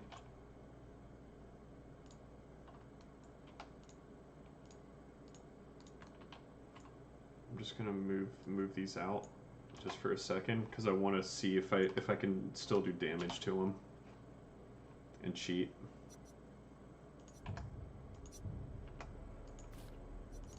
Well, I guess, oh yeah, it doesn't matter because they're both locked in. I'm talking myself through, guys. I'm talking myself through. I'm like, wait, but what if the other guy runs out and kills the other one? It's like, oh wait, they're both stuck. Dumb.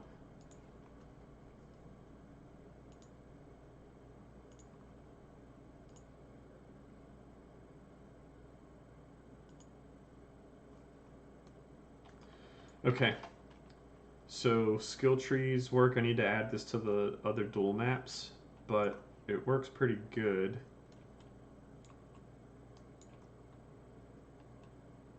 While I'm at it, looking at this map keeps reminding me, and I keep thinking about it, the stupid bot pathing thing where they can't get over the lip.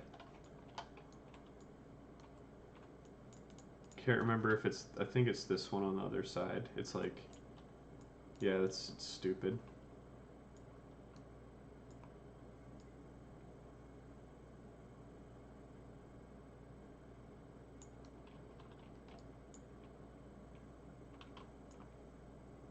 I'm gonna have to rebuild lighting, but that's a small price to pay to fix stupid pathing.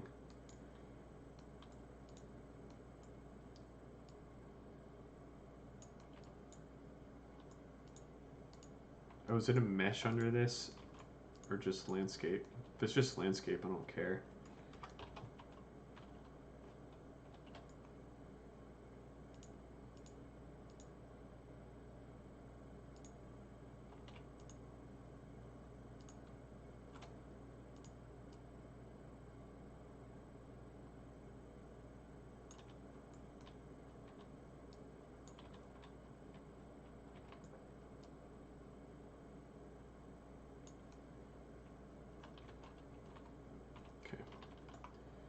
And just in case this wants to be an a-hole on the other side.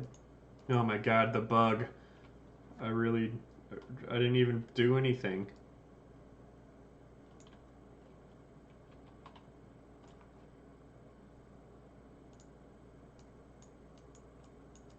I can't remember what the hotkey is for this.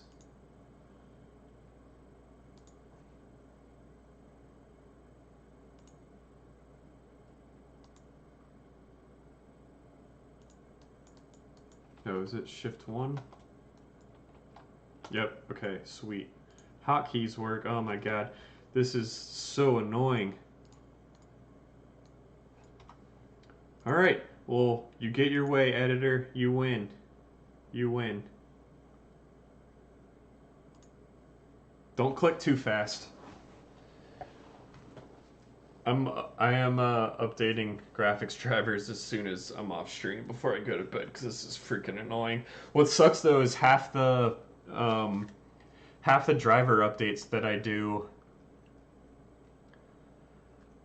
end up making my main screen text blurry because I run my 4K at 1080 most of the time because I don't like all the windows scaling between all my screens, so I really only run it in 4K if I need to, which is basically only for video recording. Give Unreal 2 hours to open all your tabs. Really don't like how it keeps opening these either.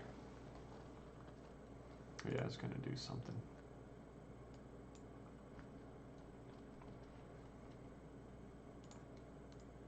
This is just in case.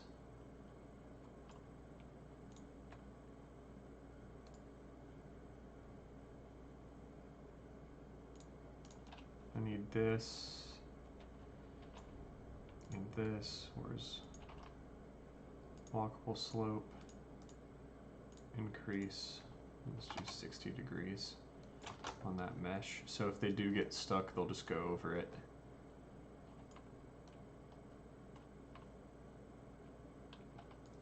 I don't know. But so many programs don't scale and stay like super tiny, and half of them work well, half of them don't, that there's just more problems with it than keeping it on all the time. It's frustrating, but what can you do?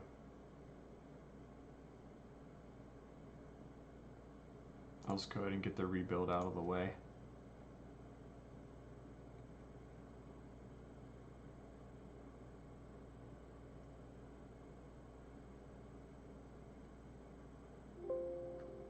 So anyway, if anyone has any questions, now is a great time to ask while we watch digital paint dry.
Good old lighting builds.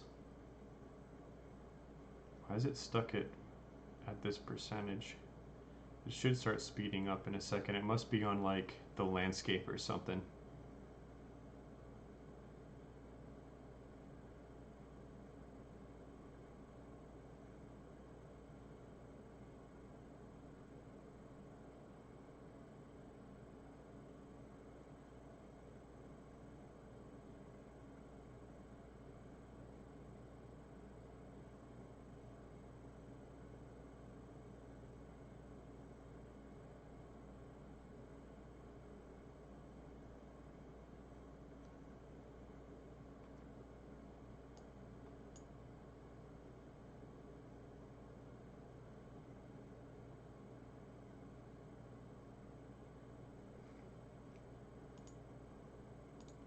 Well, I'm glad that for the most part, solutions to all the problems from tonight's test with Duel are mostly resolved. There's the health bar thing I'm going to look at after I get the what's it called?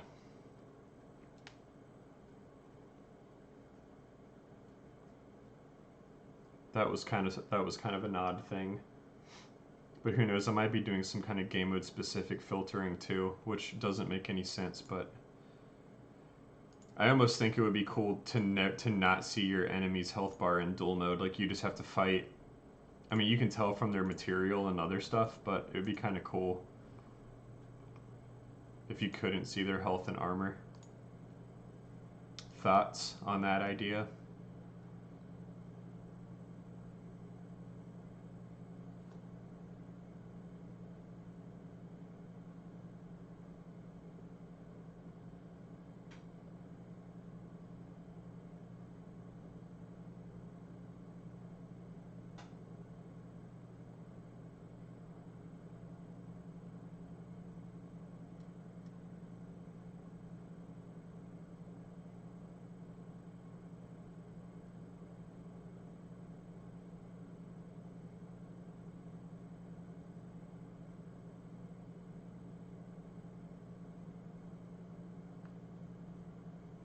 Yay.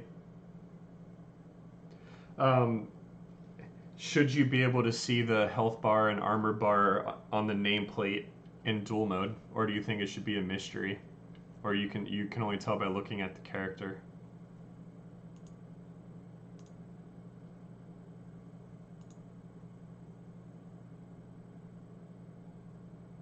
Let me submit this real quick.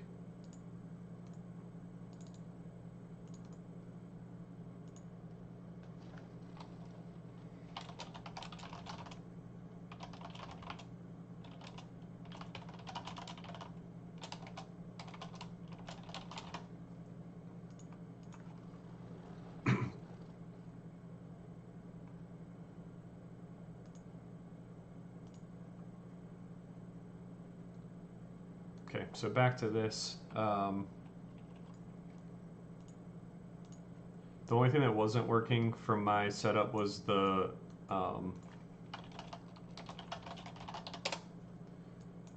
gameplay alert.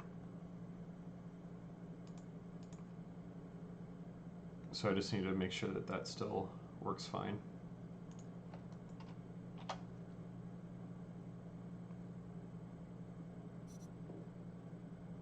Oh, like no nameplates at all in dual mode.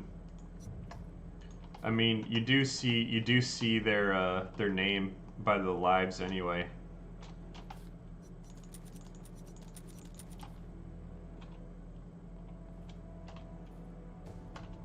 There we go.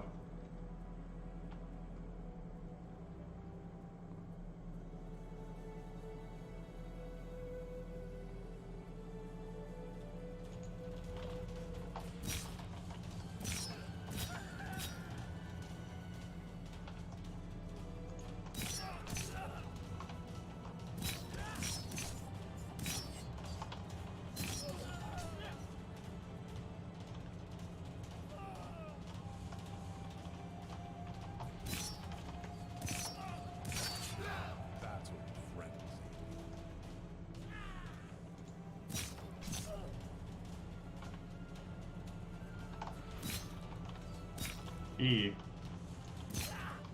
I don't love that.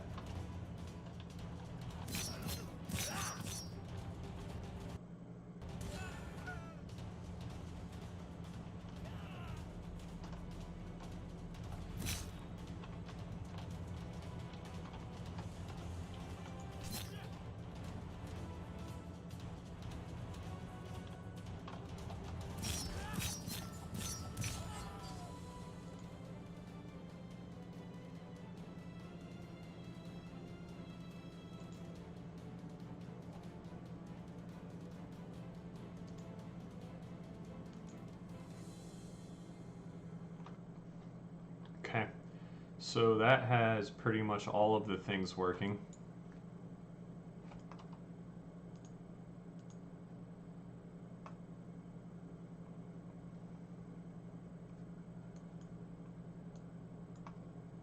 So let me see what else I have in here. I might do one that's, because you do, did it give you your skill tree on open? I can't remember.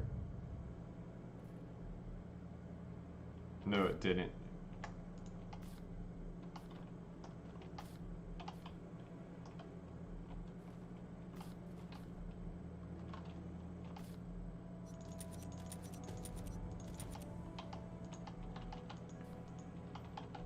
Ooh, that's...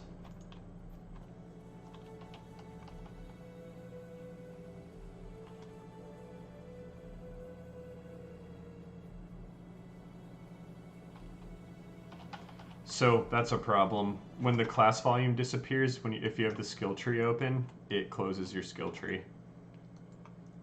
Or you get stuck in your skill tree. You can't hit the keybind to turn it off. So I might have to have the volume thing like lower your to force close your skill tree.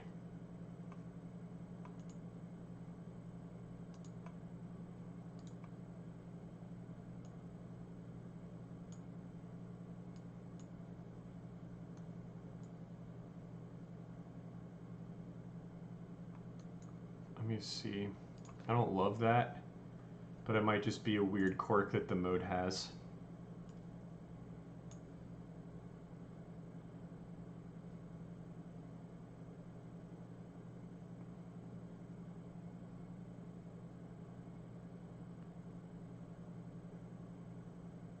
So let me think about this for a second.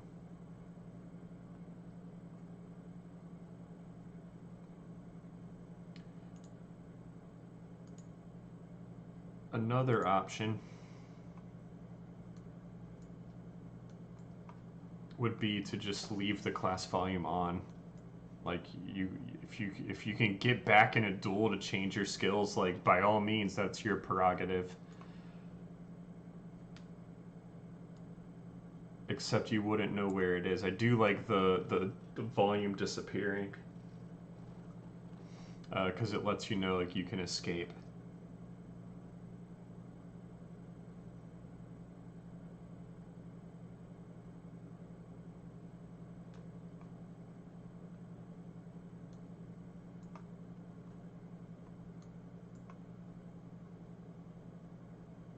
I think easy mode is just the class select. Brush component just isn't part of it. Like you can still use it.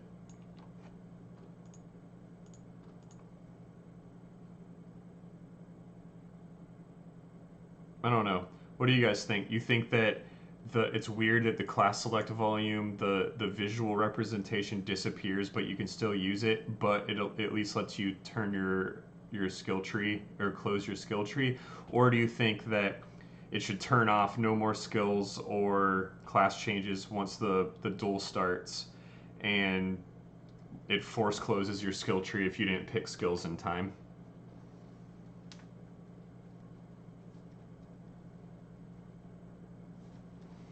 What makes more sense?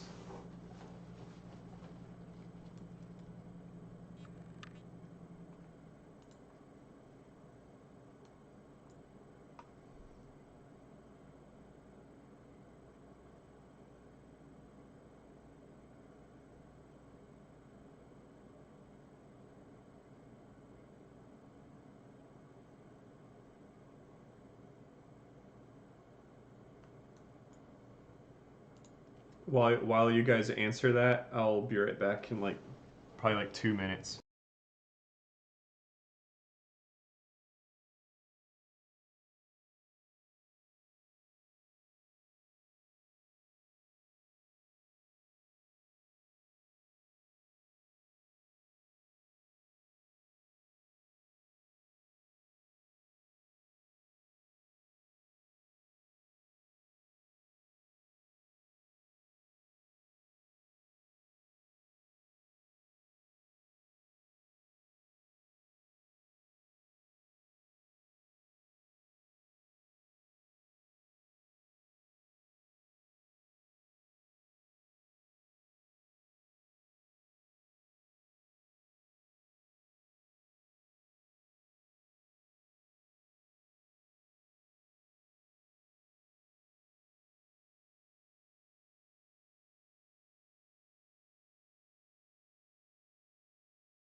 Shut them out and make them learn.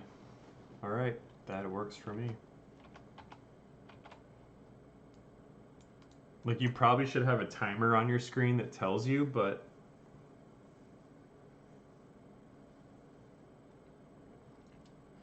That's a whole different thing. I think when it closes and then the alert comes up, that'll kind of tell you like, yo.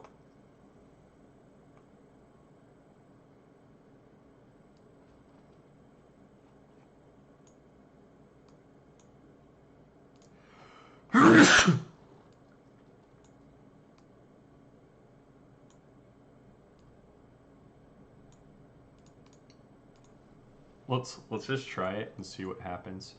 So I need to look at the skill screen and look at what the how my close event's being done.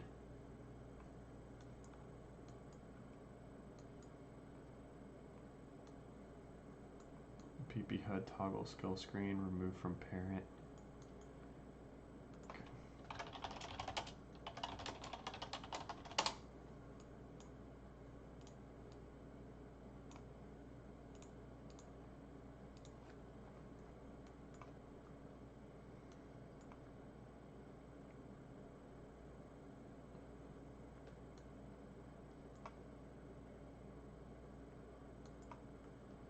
Okay.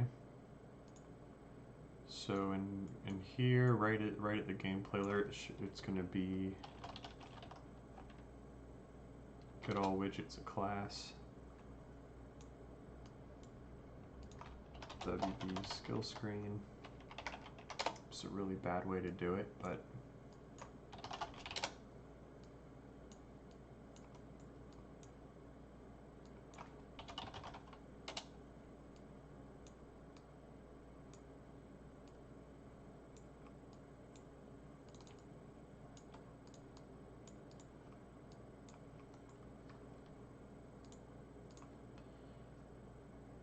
oh, what's going to happen though is if it's closed, it's going to reopen it here.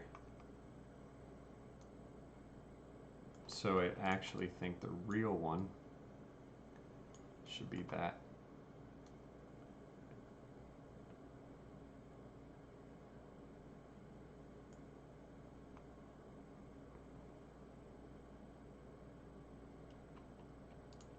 And not just, I actually think it needs to be a whole duplicate. So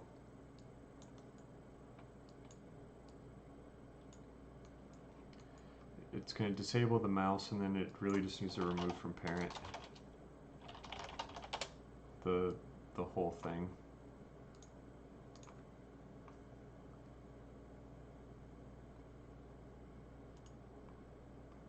Yep. All right. Let's see how this does.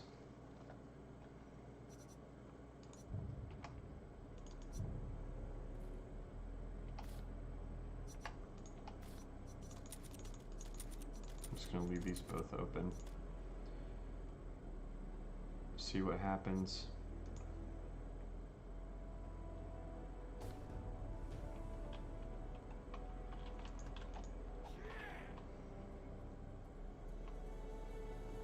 How do you guys feel about that flow?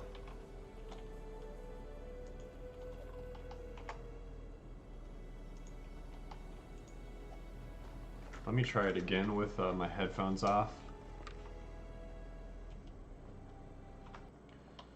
I actually have another idea. Let me look at the string table really quick.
Okay, I have an idea.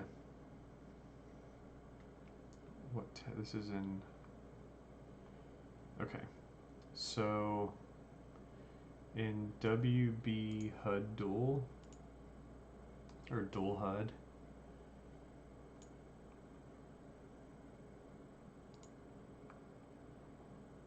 there is a status text. I don't know what the hell is that used for. Is that ever used? Nope. Well, I'm about to use it.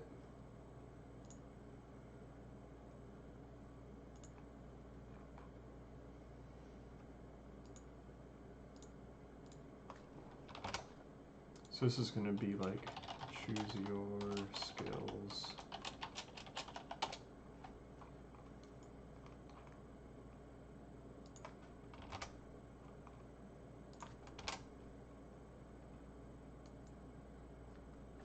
Okay.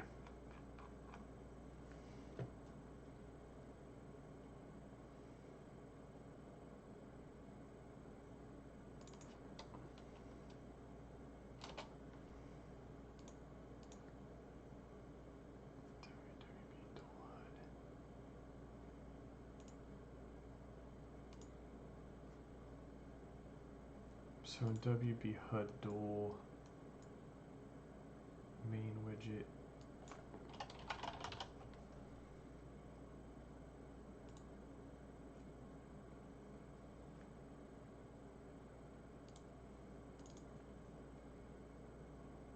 It's one of those things that it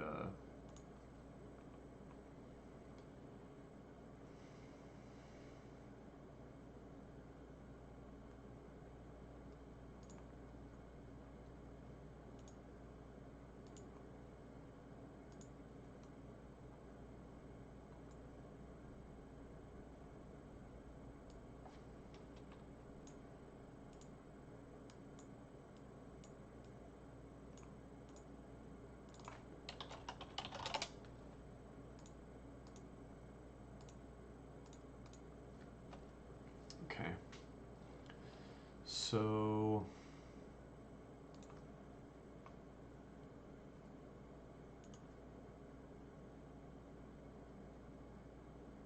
in WB Hud Duel, I'm going to make a function. Create status timer. So what this is going to do is create timer. Oops, called itself.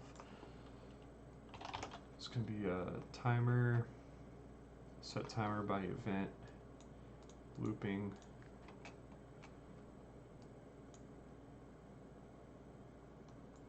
For 15 seconds. Status text to update. So what this is going to do,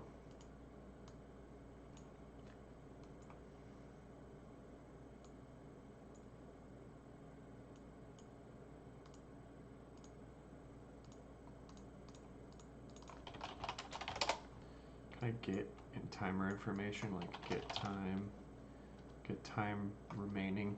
Yeah, that's perfect.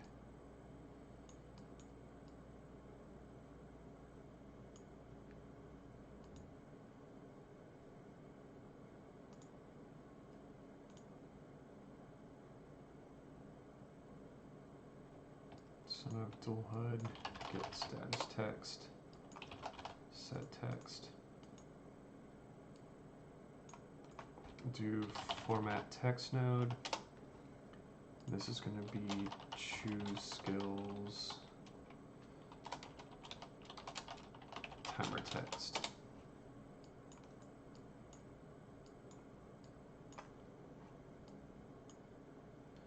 So this is going to be make literal text. And this is under the location string. And then what was this string called? UI choose skills.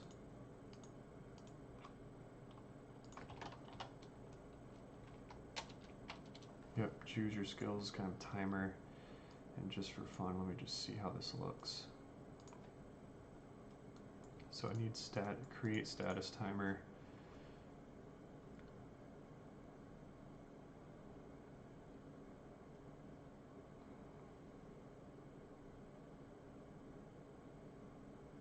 this is going to be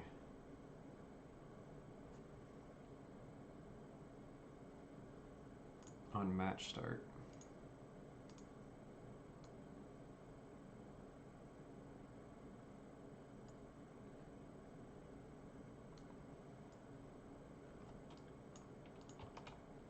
So in WB Hud Duel,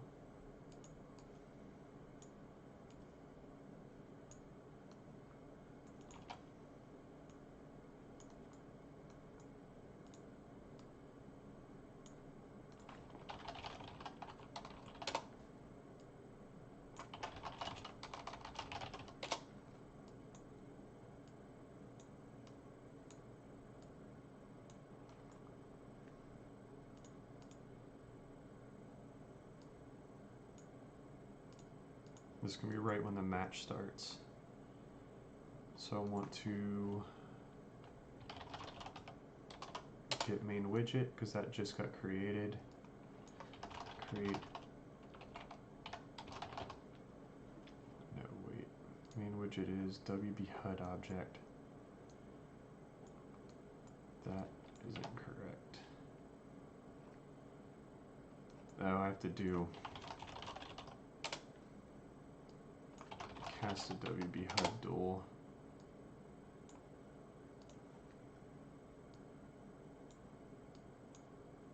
Then do create status timer.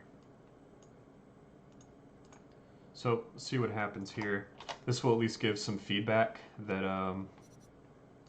you have time to choose skills. And that did not do anything.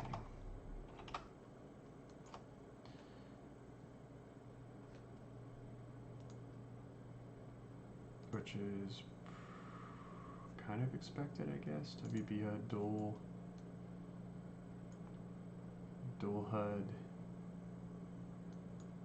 I don't even know if that object is visible. WB Duel HUD.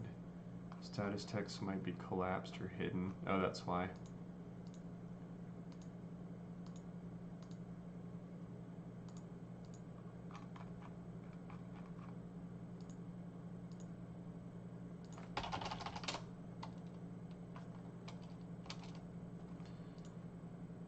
There's also no real reason for... let me just make sure it works.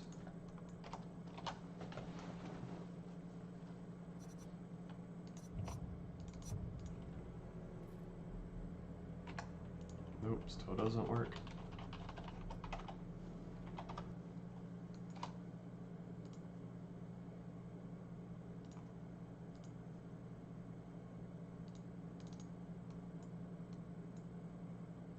Oh. It should be doing this every second for 15 seconds.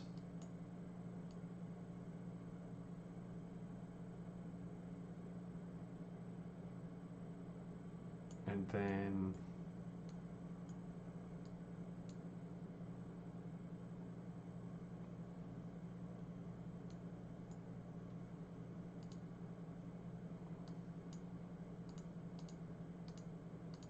so I need 2 timers actually.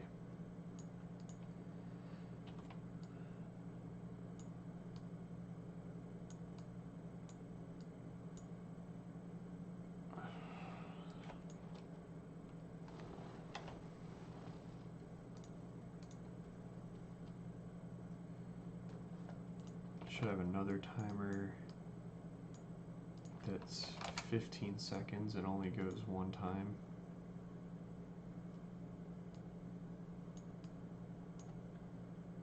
This should be the real status timer.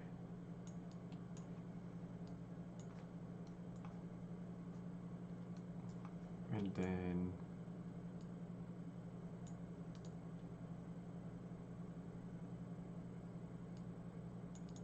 when that equals 0,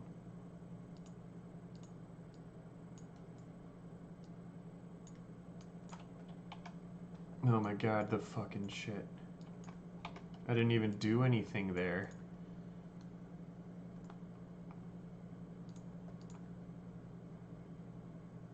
Oh my god.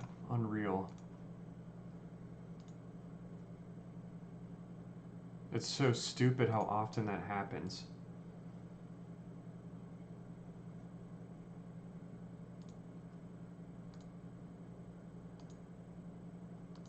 You're messing with my flow, Unreal. I love you, but you're messing with it.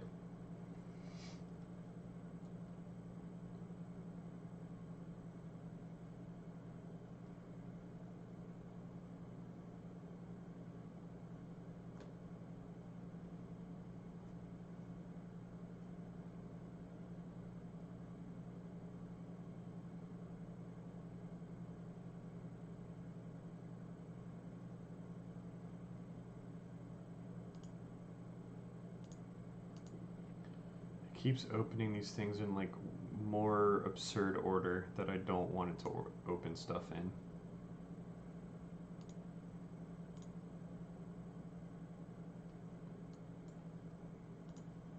So where was I don't even remember what object I was even working in at this point.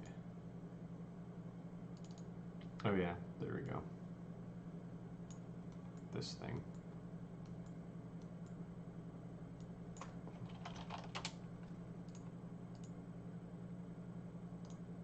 Doesn't really even need to do anything other than I just need it to fire.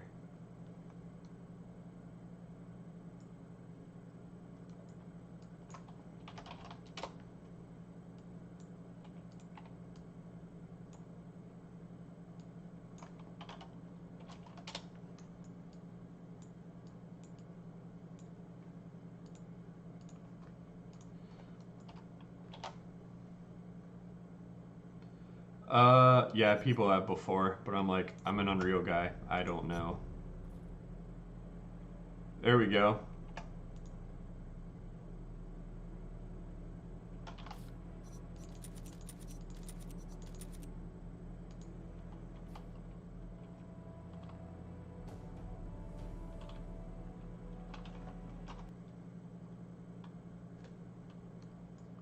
Yeah, I actually think that it should be, because your skill tree covers it.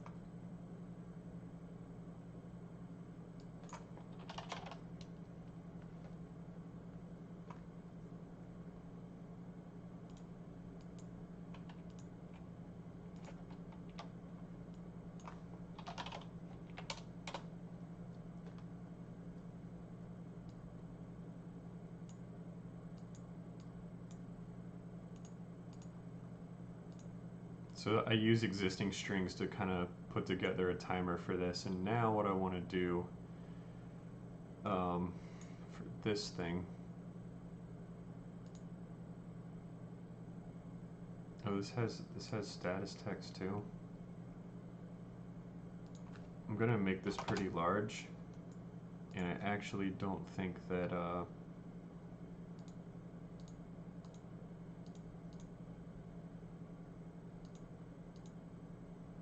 this thing doesn't really even like need to exist anymore.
Wait, what? Why does it not work now?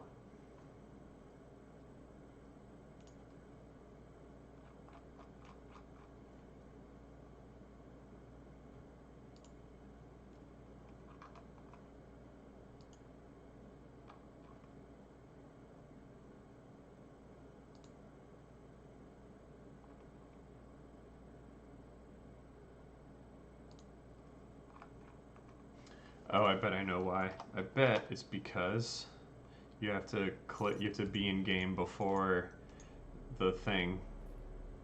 Yep. That's very annoying.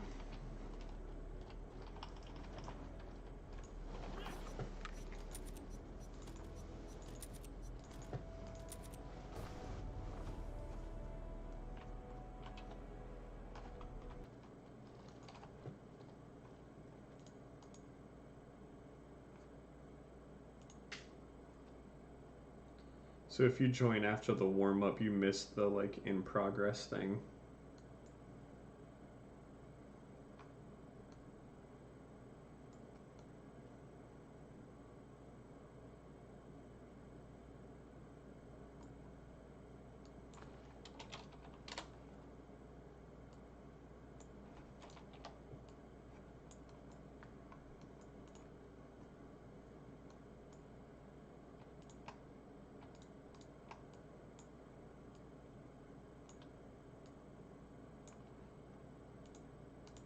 So I have an idea for that. It's super annoying, but still.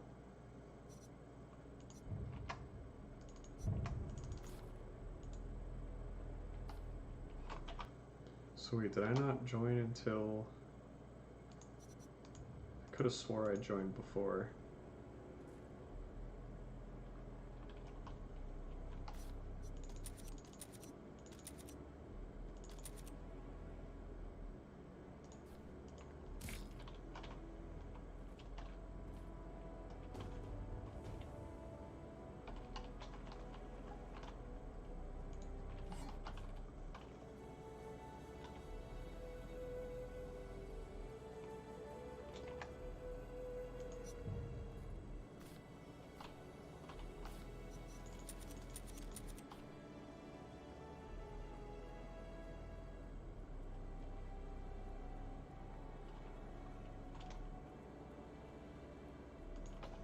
I guess if you pick your class late, that's kind of your problem.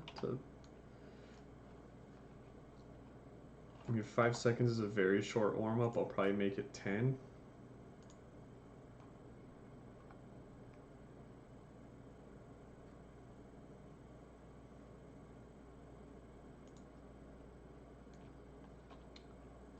But anyway, I can iterate on that. Let me... I gotta get all this stuff. This is all the pre-game stuff that needs to happen.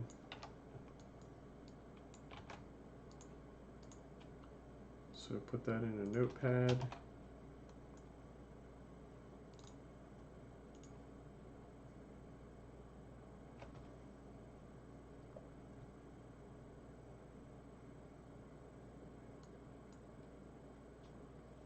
And let me go ahead and just do this in the other maps.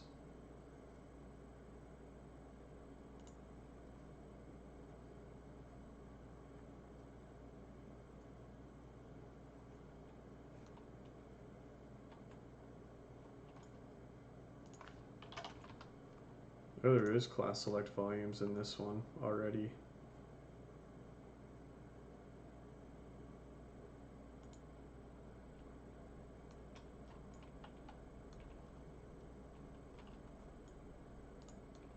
Well, I'm just going to use the existing ones, then I'm not going to make new ones. That sounds like something stupid.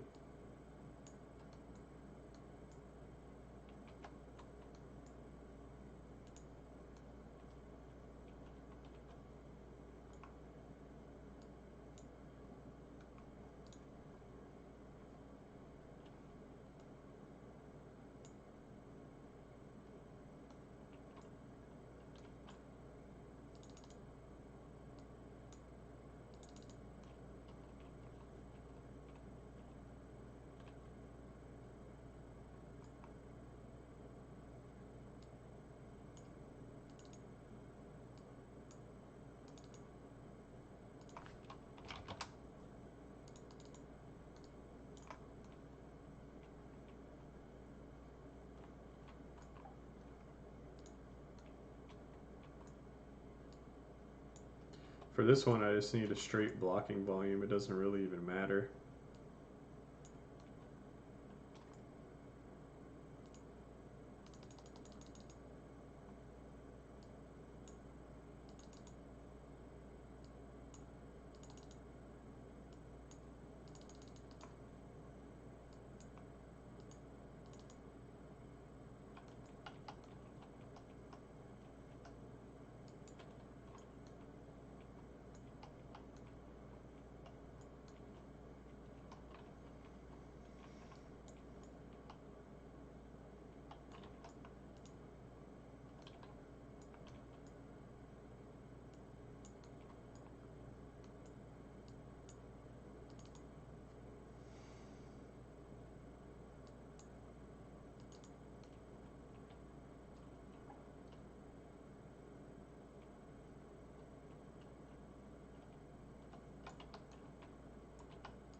You know, I actually kind of like how this one works. Yeah, you can see it on the outside, but it's going to go away anyway. Kind of like it just like right there.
I should put a Soul of the Samurai buff in the center of every duel map.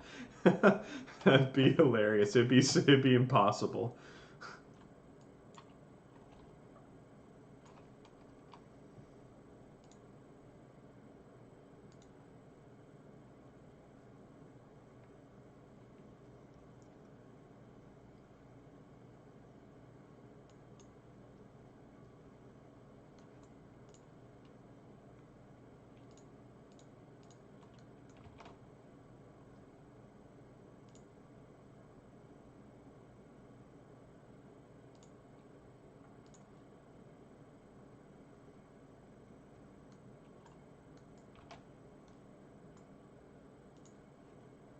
Oh, son of a bitch.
Ooh, I like that one way better. Duel accept. Let's use that one.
blueprinting sloppy.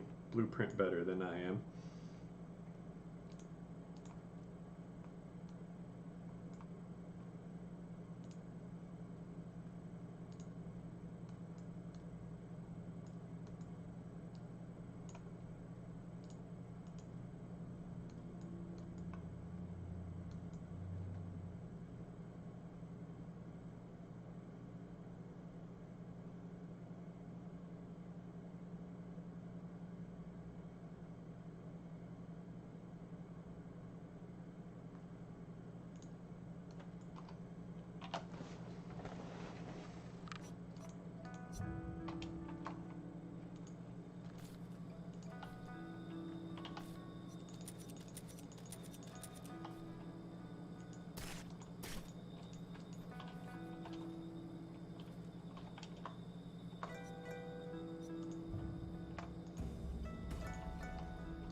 Oh, damn. I just found another. So if you don't pick your class until after the thing starts, you spawn with your skill tree open and you can't do anything about it.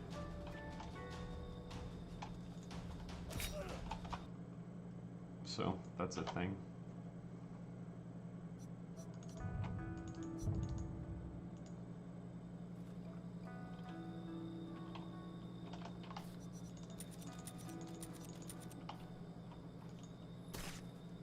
I honestly might make it just, if you don't have a class, it might just pick one for you at random.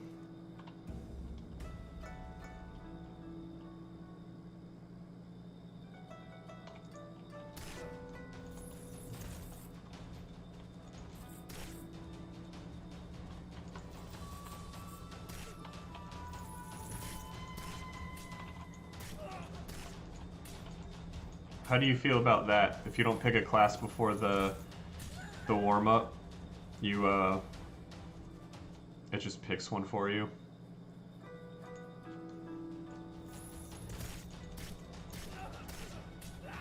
So let me try. Let me see how broken this is. So if I just wait.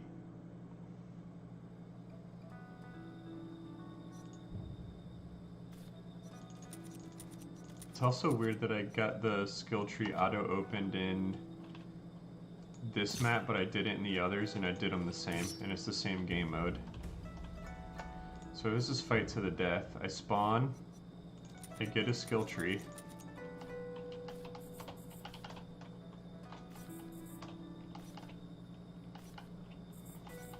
And I can keep using it anywhere because I didn't start in a volume. It's almost like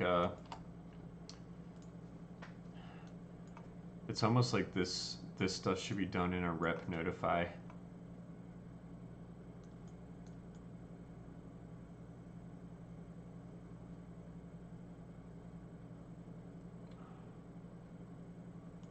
So let me see, match start stuff. This would be like dual alert start. This is make it an integer. Rep notify.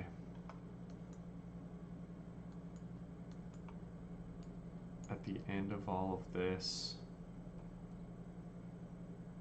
this is going to get set to 1.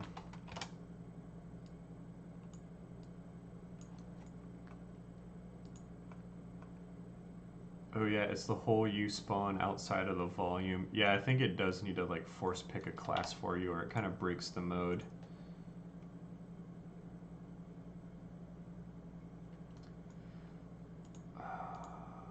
This is my whole life is developing this is like nights like this. If I'm not doing art, it's like trying to figure out logic for stuff that a real programmer could probably figure out in like 2 seconds, but I have to sort through these problems, kind of do it. Gotta do it all live.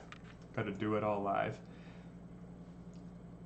So because a player can basically skip this event, because they really shouldn't though. Oh, it's because they start outside the volume, so they never have one. So you can always buy skills.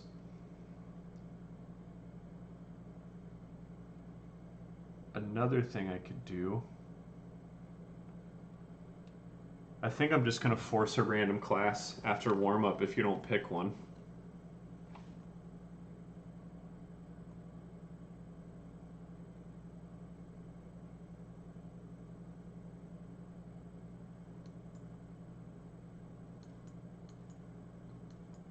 So waiting to start would start a timer that's basically says when this timer's over, which should be in progress, force pick a class if you don't have one. Let me just like prototype this real quick. So this would be right on the switch to is on progress. So let me get player array, get player controller array, get pawn array, get friendly, get controller array, get pawn array. That means you don't have one. Get player controller. So let me see. Get game state. Hanako game state. I might just go to other maps and add this if it works. Get player array. This is player states. This is what I actually want. For each player state, I need to cast to BP Hanako player state, which is our custom one. I need to get character class. Get player class.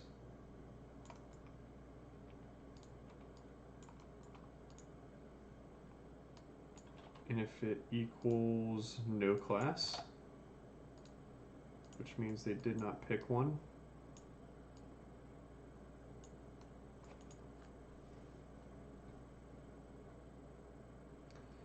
and then there's actually, I can save myself some time because I already know in the class select screen.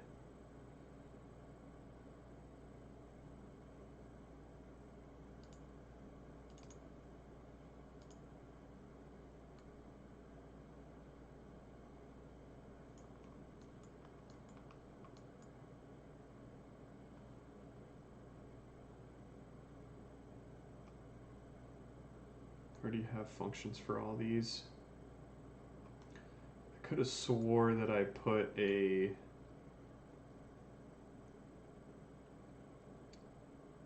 set player class in this, but just in case, I do need these.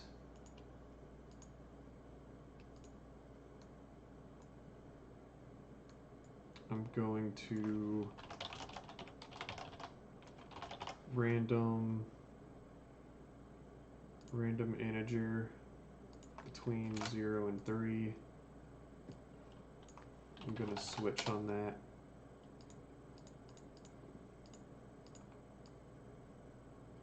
Equals none. Pick random. I really only need to cast one time, but I'm just going to be lazy just to see if this works.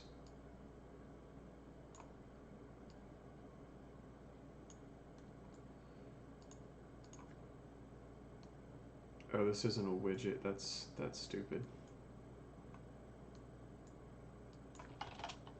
Oh my god. Unreal, why? Every time. Every time. It's so fucking frustrating.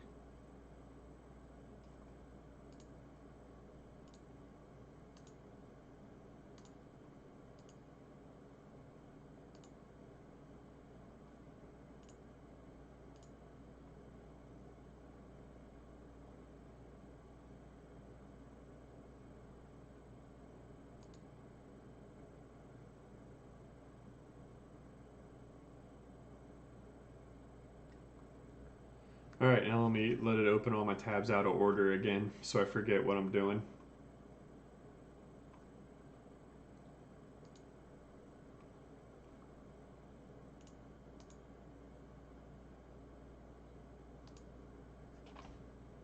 Oh, it's really, really annoying.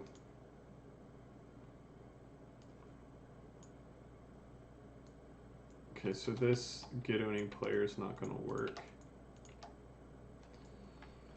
So I need... Okay, fuck, it's not going to... I have to do this a different way.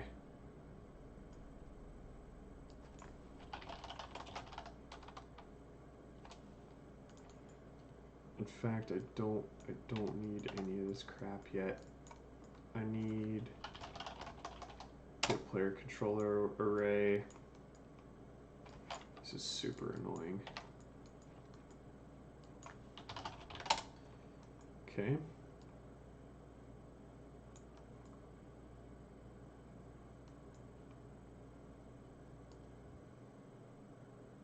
just gonna put reroute node and just go ahead and plug this in. Because if it's that player controller, then I need to do the thing. Just pick a class at random. But now I need get player state. Okay, this actually wasn't too bad. Cast to BP Hanako player state. I can still get the class. Okay, I need to remember that it's easier to get player controller and player state than it is to get player state and then controller.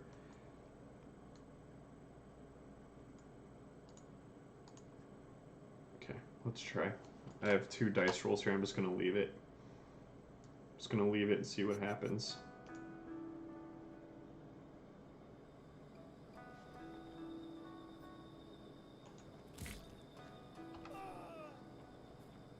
Why did I just die?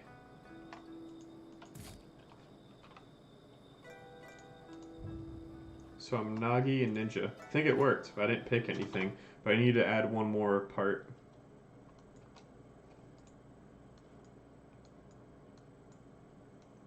To this, which is... So when this loop's done, I need to... No, it needs to be in the loop, actually.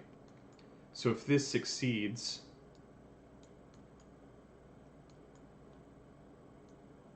I need to get this player controller, or sorry, I need to get all widgets of class select,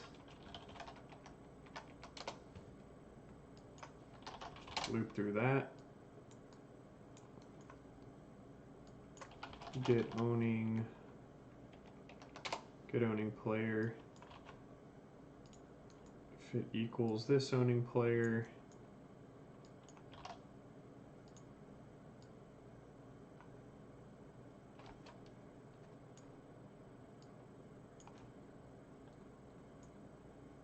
then I need to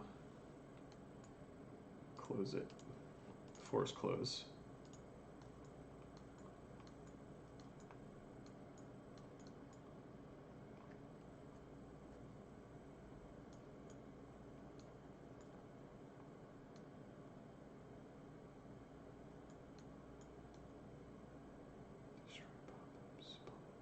Okay.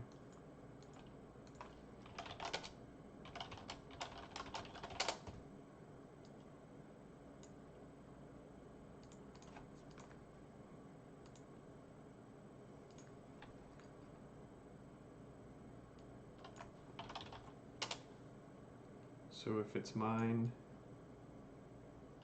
I need to close it. And that can happen after this. So I'm going to do is a sequence.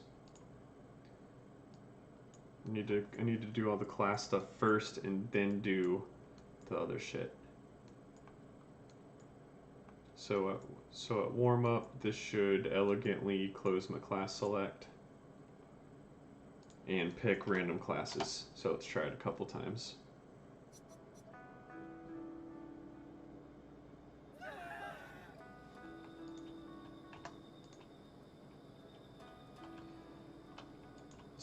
So I did not pick a class there. It made the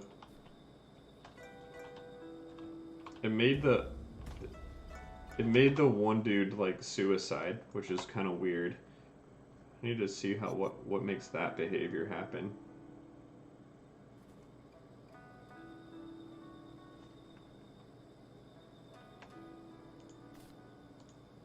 So that time it makes one of the players die. Is it always the Yamai? Let me see.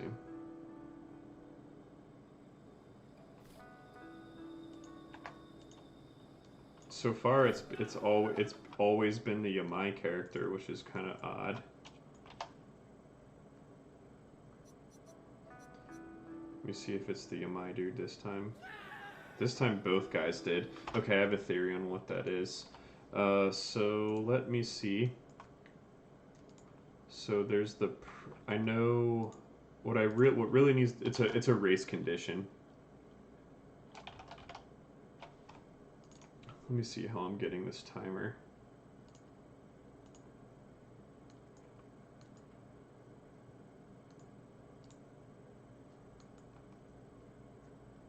Is this just a WB timer? It just magically knows what to do.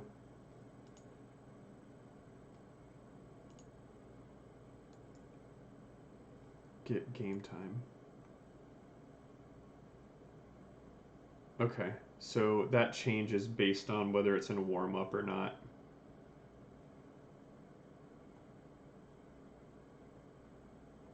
So, what I get to do now is this can actually go back to this, and I'm gonna need a create timer.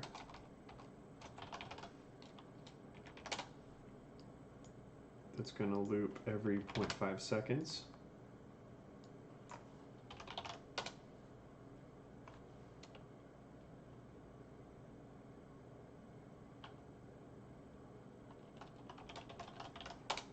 Time check. It's going to be get game state, cast a Hanako game state, get game time, and this is going to be less than or equal to 0, or sorry, less than or equal to 1. So with 1 second left before it goes into in progress.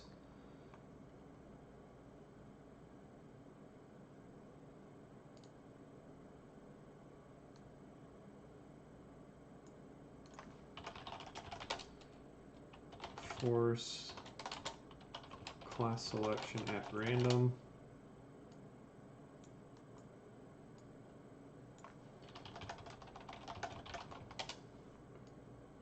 And then invalidate the timer.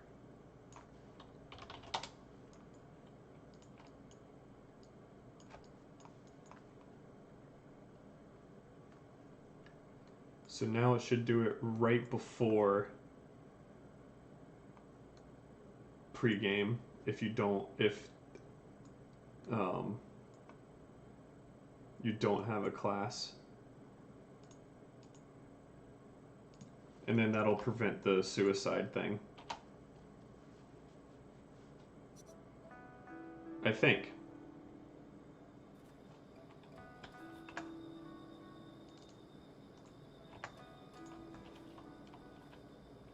So that worked. So let me see, let me make sure.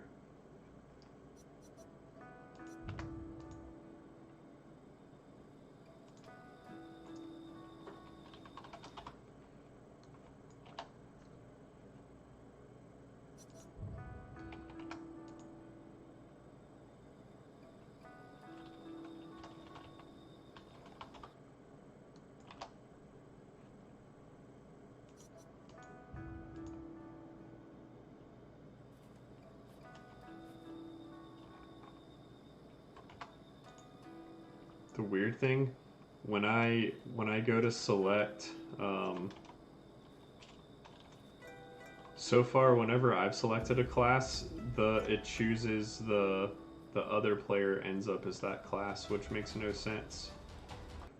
I need a little bit more time to pick. I'm gonna change the. Have I met any blueprint wizards with godlike use of them? You seem pretty high up there. There's been some guys that I worked with that did really clean, really nice ones.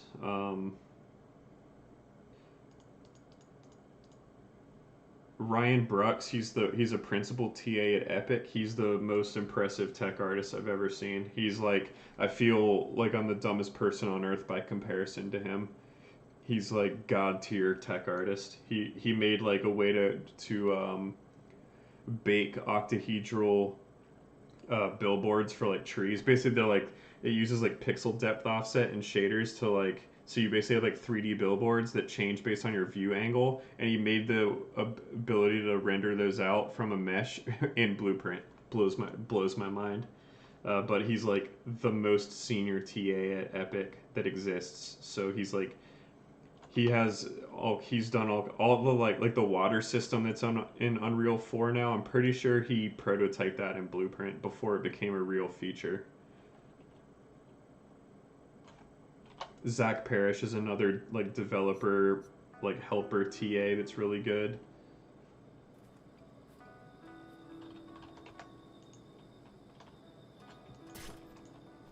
So this basically makes sure you like never miss the thing. So where's the dual game mode?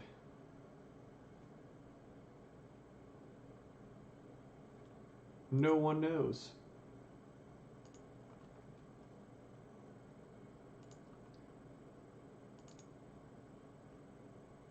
Oh, it was here all along. Warm-up time, let me just go ahead and move it to 10, just so I have time to actually like pick. So I'll pick Kenshi and Ite. Make sure that it doesn't like randomly pick Kenshi and Ite. Alright, I think I'm good then.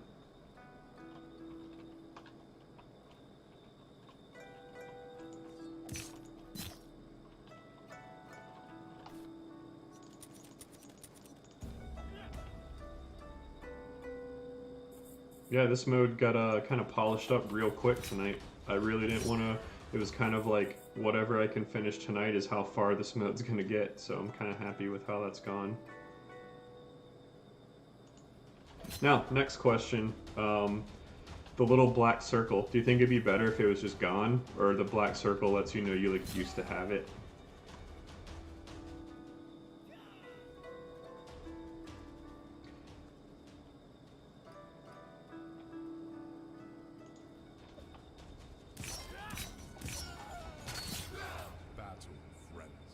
Yeah, it works for me. It lets you know where you came from.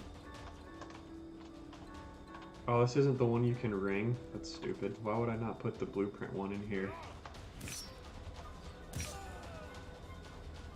I will say though, none of our other game modes are really like this. Like, Duel is literally battle, set to 5 tickets instead of 100. And then,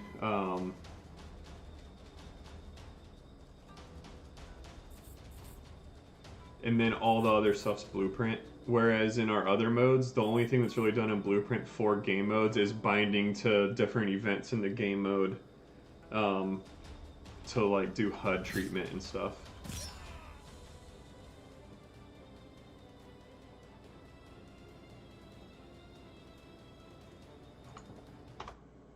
So this is it's pretty good.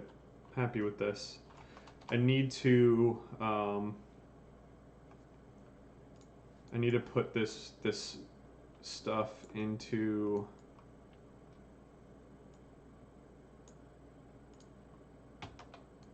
the other maps now though.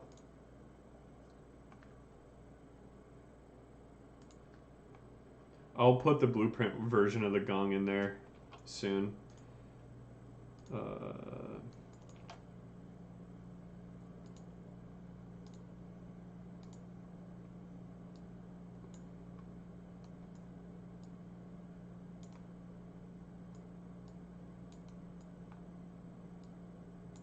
Waiting for match to start.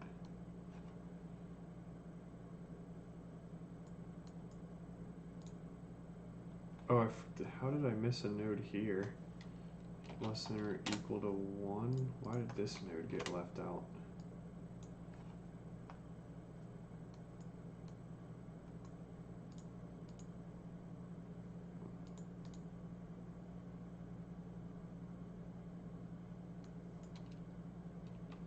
Okay, well I guess I gotta recreate that.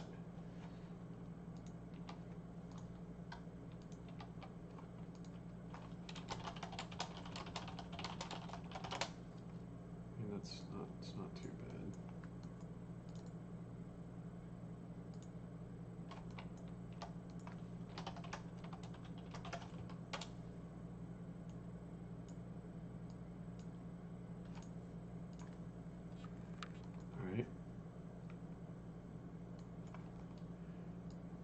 I haven't studied or done any HLSL.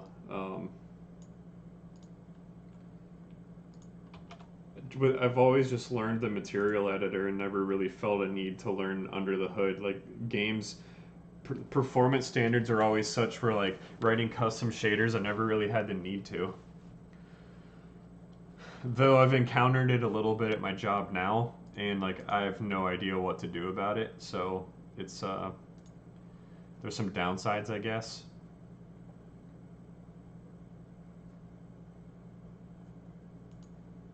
I want to make a duel map that's just the top two, maybe even three floors of the both castle maps, and that's just the whole map. Like there's no outside, it's just the castles.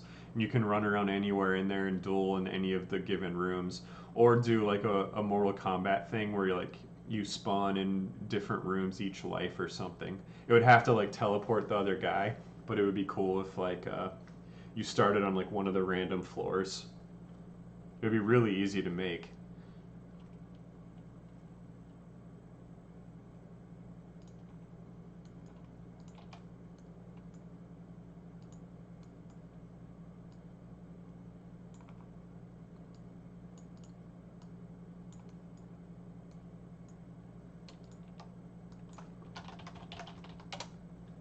Yeah, that was much easier than what it made me do.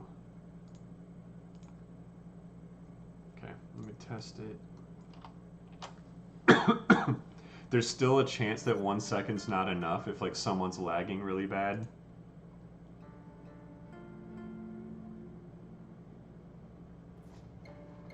But I do kind of like how this mode's come along. Oh wait, hold on a second. Hold up, it just let me run through this.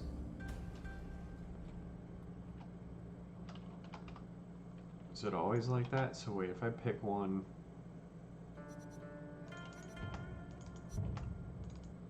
Did I set some property wrong? Okay, so the Hanako dude can run out. Yeah, my dude cannot. Alright, so I screwed up something on this one. Oh, it's overlap pawn. That's what I screwed up.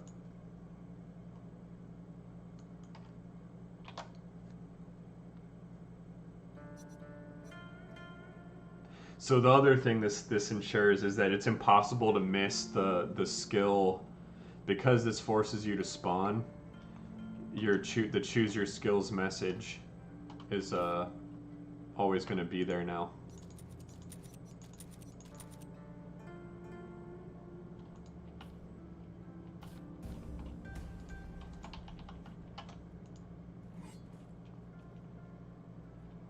And now you're just like locked in. I mean, from this screen, you could do like select team. Oh yeah, I need to make that actually hide.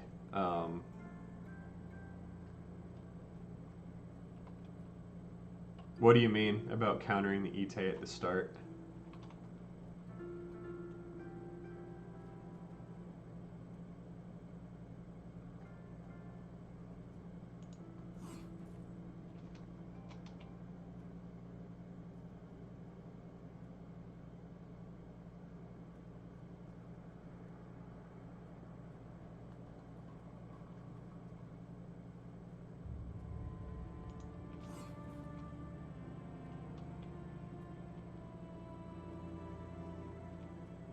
Oh yeah, and then it well, I realized that, oh yeah, both players are locked in, so the Ite can't shoot.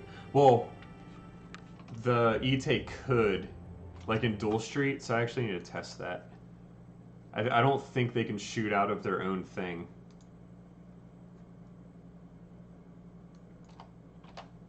In theory, they shouldn't be able to. It should just like blow up if they waste it.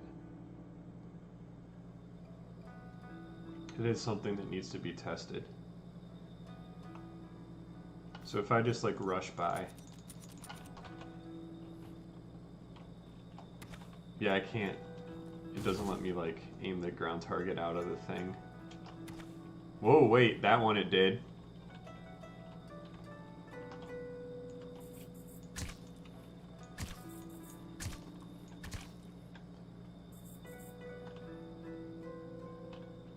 Another weird thing that happened.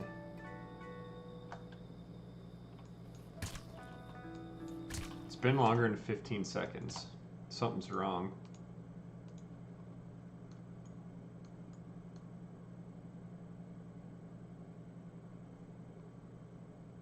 Something broke in this mode.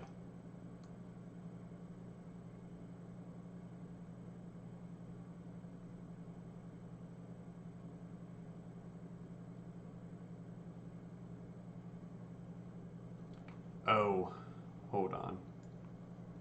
Something else bad happened that this should only happen.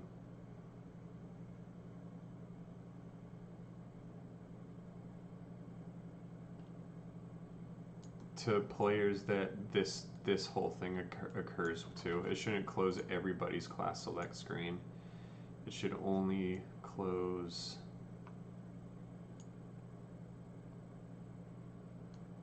Oh, it already had a check. Never mind. It still should only close for players that this is true for.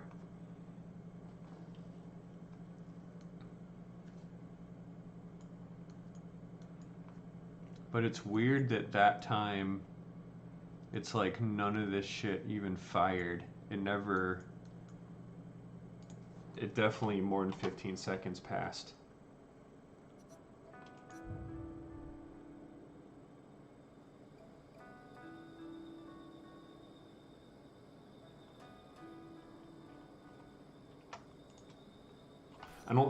I don't think in a build that would ever happen, but so I don't think it splashed through, but I do need to try. It's concerning that I had an instance where like the volume didn't properly get set.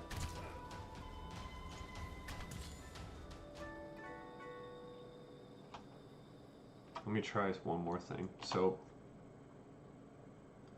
I want to actually move the guy to the very front of the volume and try shooting it with the E-Tay thing.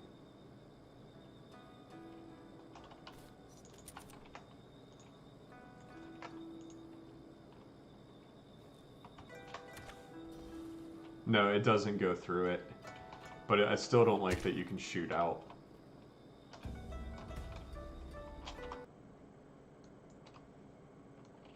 Look at the settings on this. Oh, that reminds me.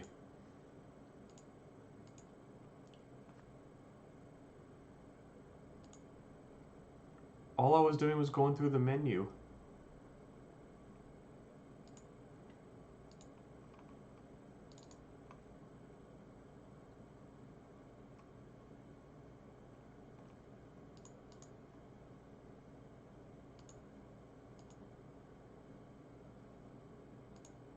Submit that one. I had to fix the trigger blocking E-Tay abilities.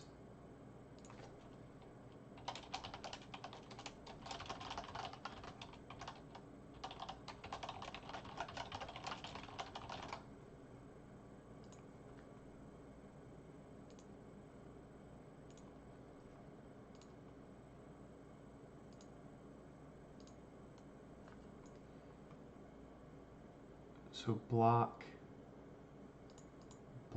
E-Tay abilities, Hanako weapon.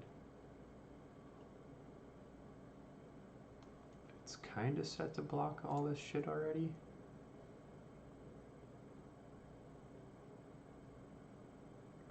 Abilities, the only other thing.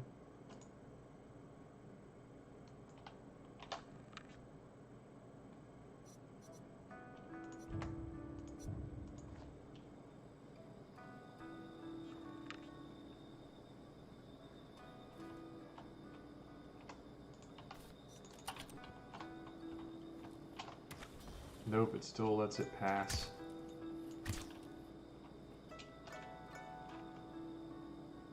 Well, I mean, it's not the end of the world, I guess. If you want to waste your E-tail trying to troll, this is the closest map, and the splash damage doesn't go through, so...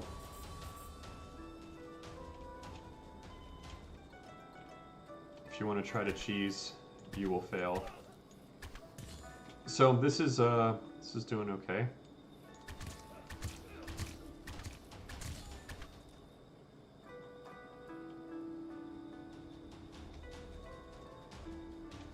Alright, I'm gonna say that this dual pass is done for now.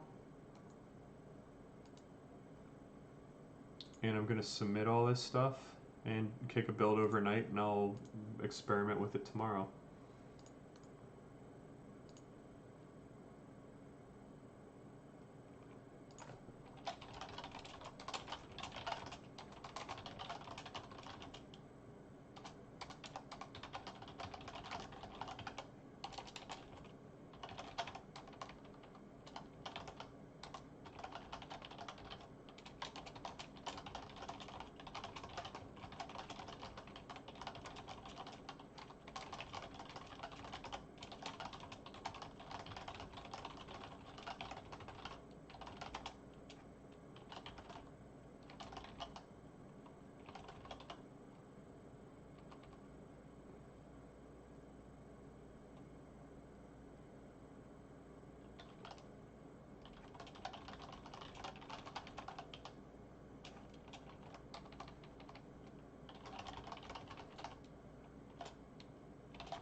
It's it needed to get done.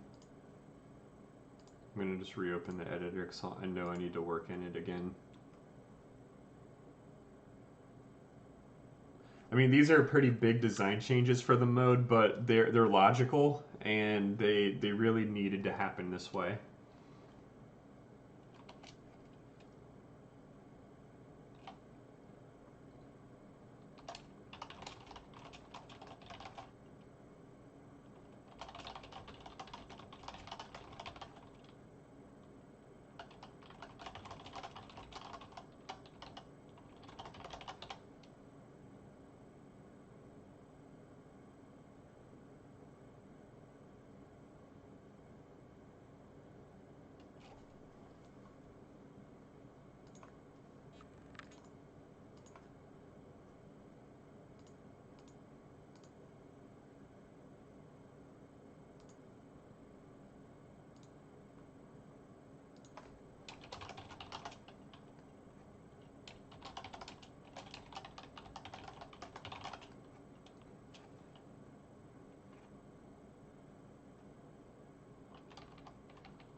You know what I realized? The force class change would have also made the applying the skills for you.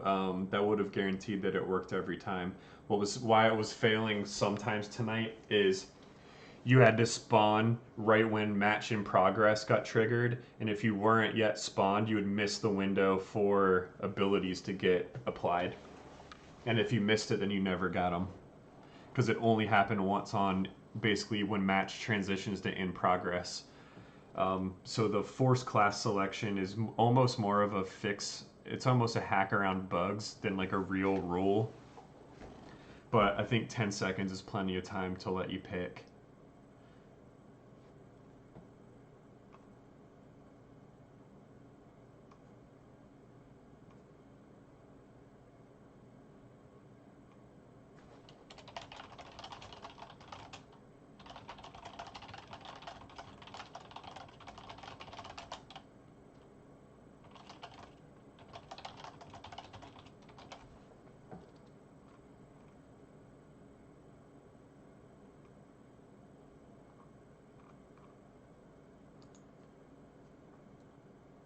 So let's head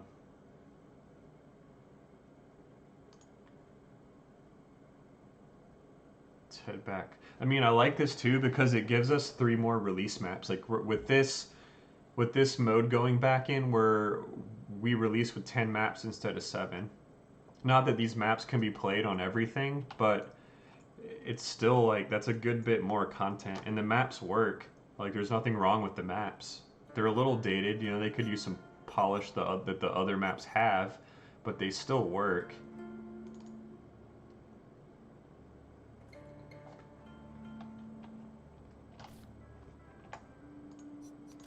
So you have your skill selection period of time. And then once the floodgates open up, it's fight to the death. Lets you know what your objective is. I think it's pretty clear. And I think players playing it a couple times will learn that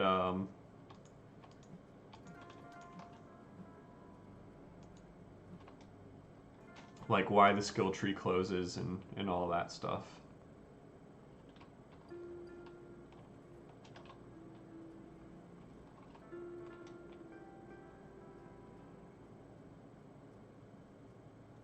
So I'm kind of happy with that gameplay flow. Like at first some of it I thought was kind of a concession to save myself time, but I think that this works out, and I think being able to pick your build keeps it consistent with the rest of the game.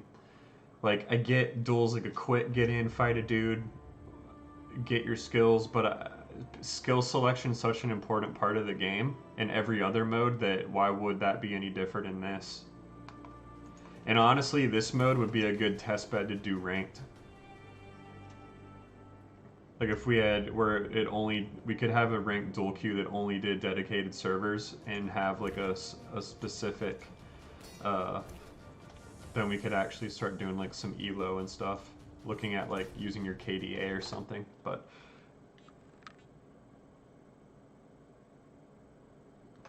I don't want to split up. I don't think we'll really ever do maps as DLC. The only exception to that is if we did a some kind of challenge mode where it's like we wouldn't really ever put a map as a DLC. Maps will pretty much always get added to base game, just because you don't want to split your player base. You don't want your players having to play or having to pay money to play a map, and then only those players can play that map. That's a mistake, especially how hard building a player base is. Everyone should be able to play every map. But that's where the expansion classes matter. Everyone gets the base 4, but if you want the new classes, you have to pay for those or buy the Founders Pack. I could see a case for like a really different mode, like if we did a BR, having BR be a DLC, but I think it would get backlash. I think gamers would hate that we're like, oh, you have to pay for BR, we already paid for the game. It's better to just make cosmetics and like classic. People are used to paying for classes. If they want new gameplay mechanics, they'll pay for the class. They just have to be balanced with the base classes, and our character design is so mature, and we know how to make classes for our game that's like, I don't think that's hard at all. I mean, we've had 10 years to come up with class ideas. It'll take probably 15 minutes to write the design for the new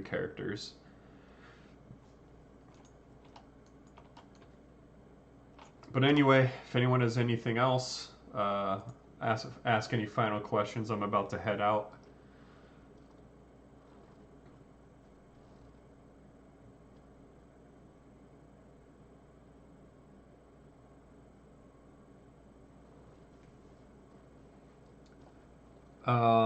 When we do our campaign mode in this game, it's going to probably be our version of what like ranked queue is. So the maps will have a logical flow to them. There'll be some kind of leaderboards wrapped around it, some kind of like more retention mechanics. There'll be more of a reason to play that versus just like hopping into a match. Um, it'll be kind of like you're supposed to stay in and play all the matches until it's done, and there'll be some kind of system around, you know, rewards of some sort at the end is kind of what we're thinking. That's one of the first things we're going to do. So we're going to do an FFA mode, no teams, every man for himself, and you'll probably have some amount of lives. That'll be a precursor to our BR mode. And then BR will basically just be like a 50 player version with a map that's specific for it. But FFA will be playable on pretty much all of our maps. At least the 7 main campaign maps. Like we have campaign now, but it's really just like a map order based on like who wins. It's not a real campaign. Single player campaign, if we ever do single player, it'll just be its own, it'll be a separate game. Or the single player episodes would be like a DLC to this, but really at that point it should just be its own game, and every episode would be a DLC.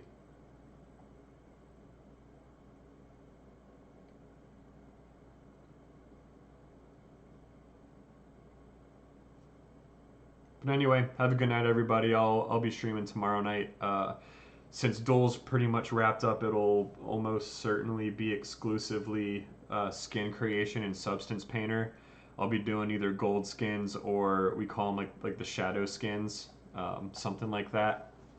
And we'll see how that goes. I'll probably let you guys pick which one I do first.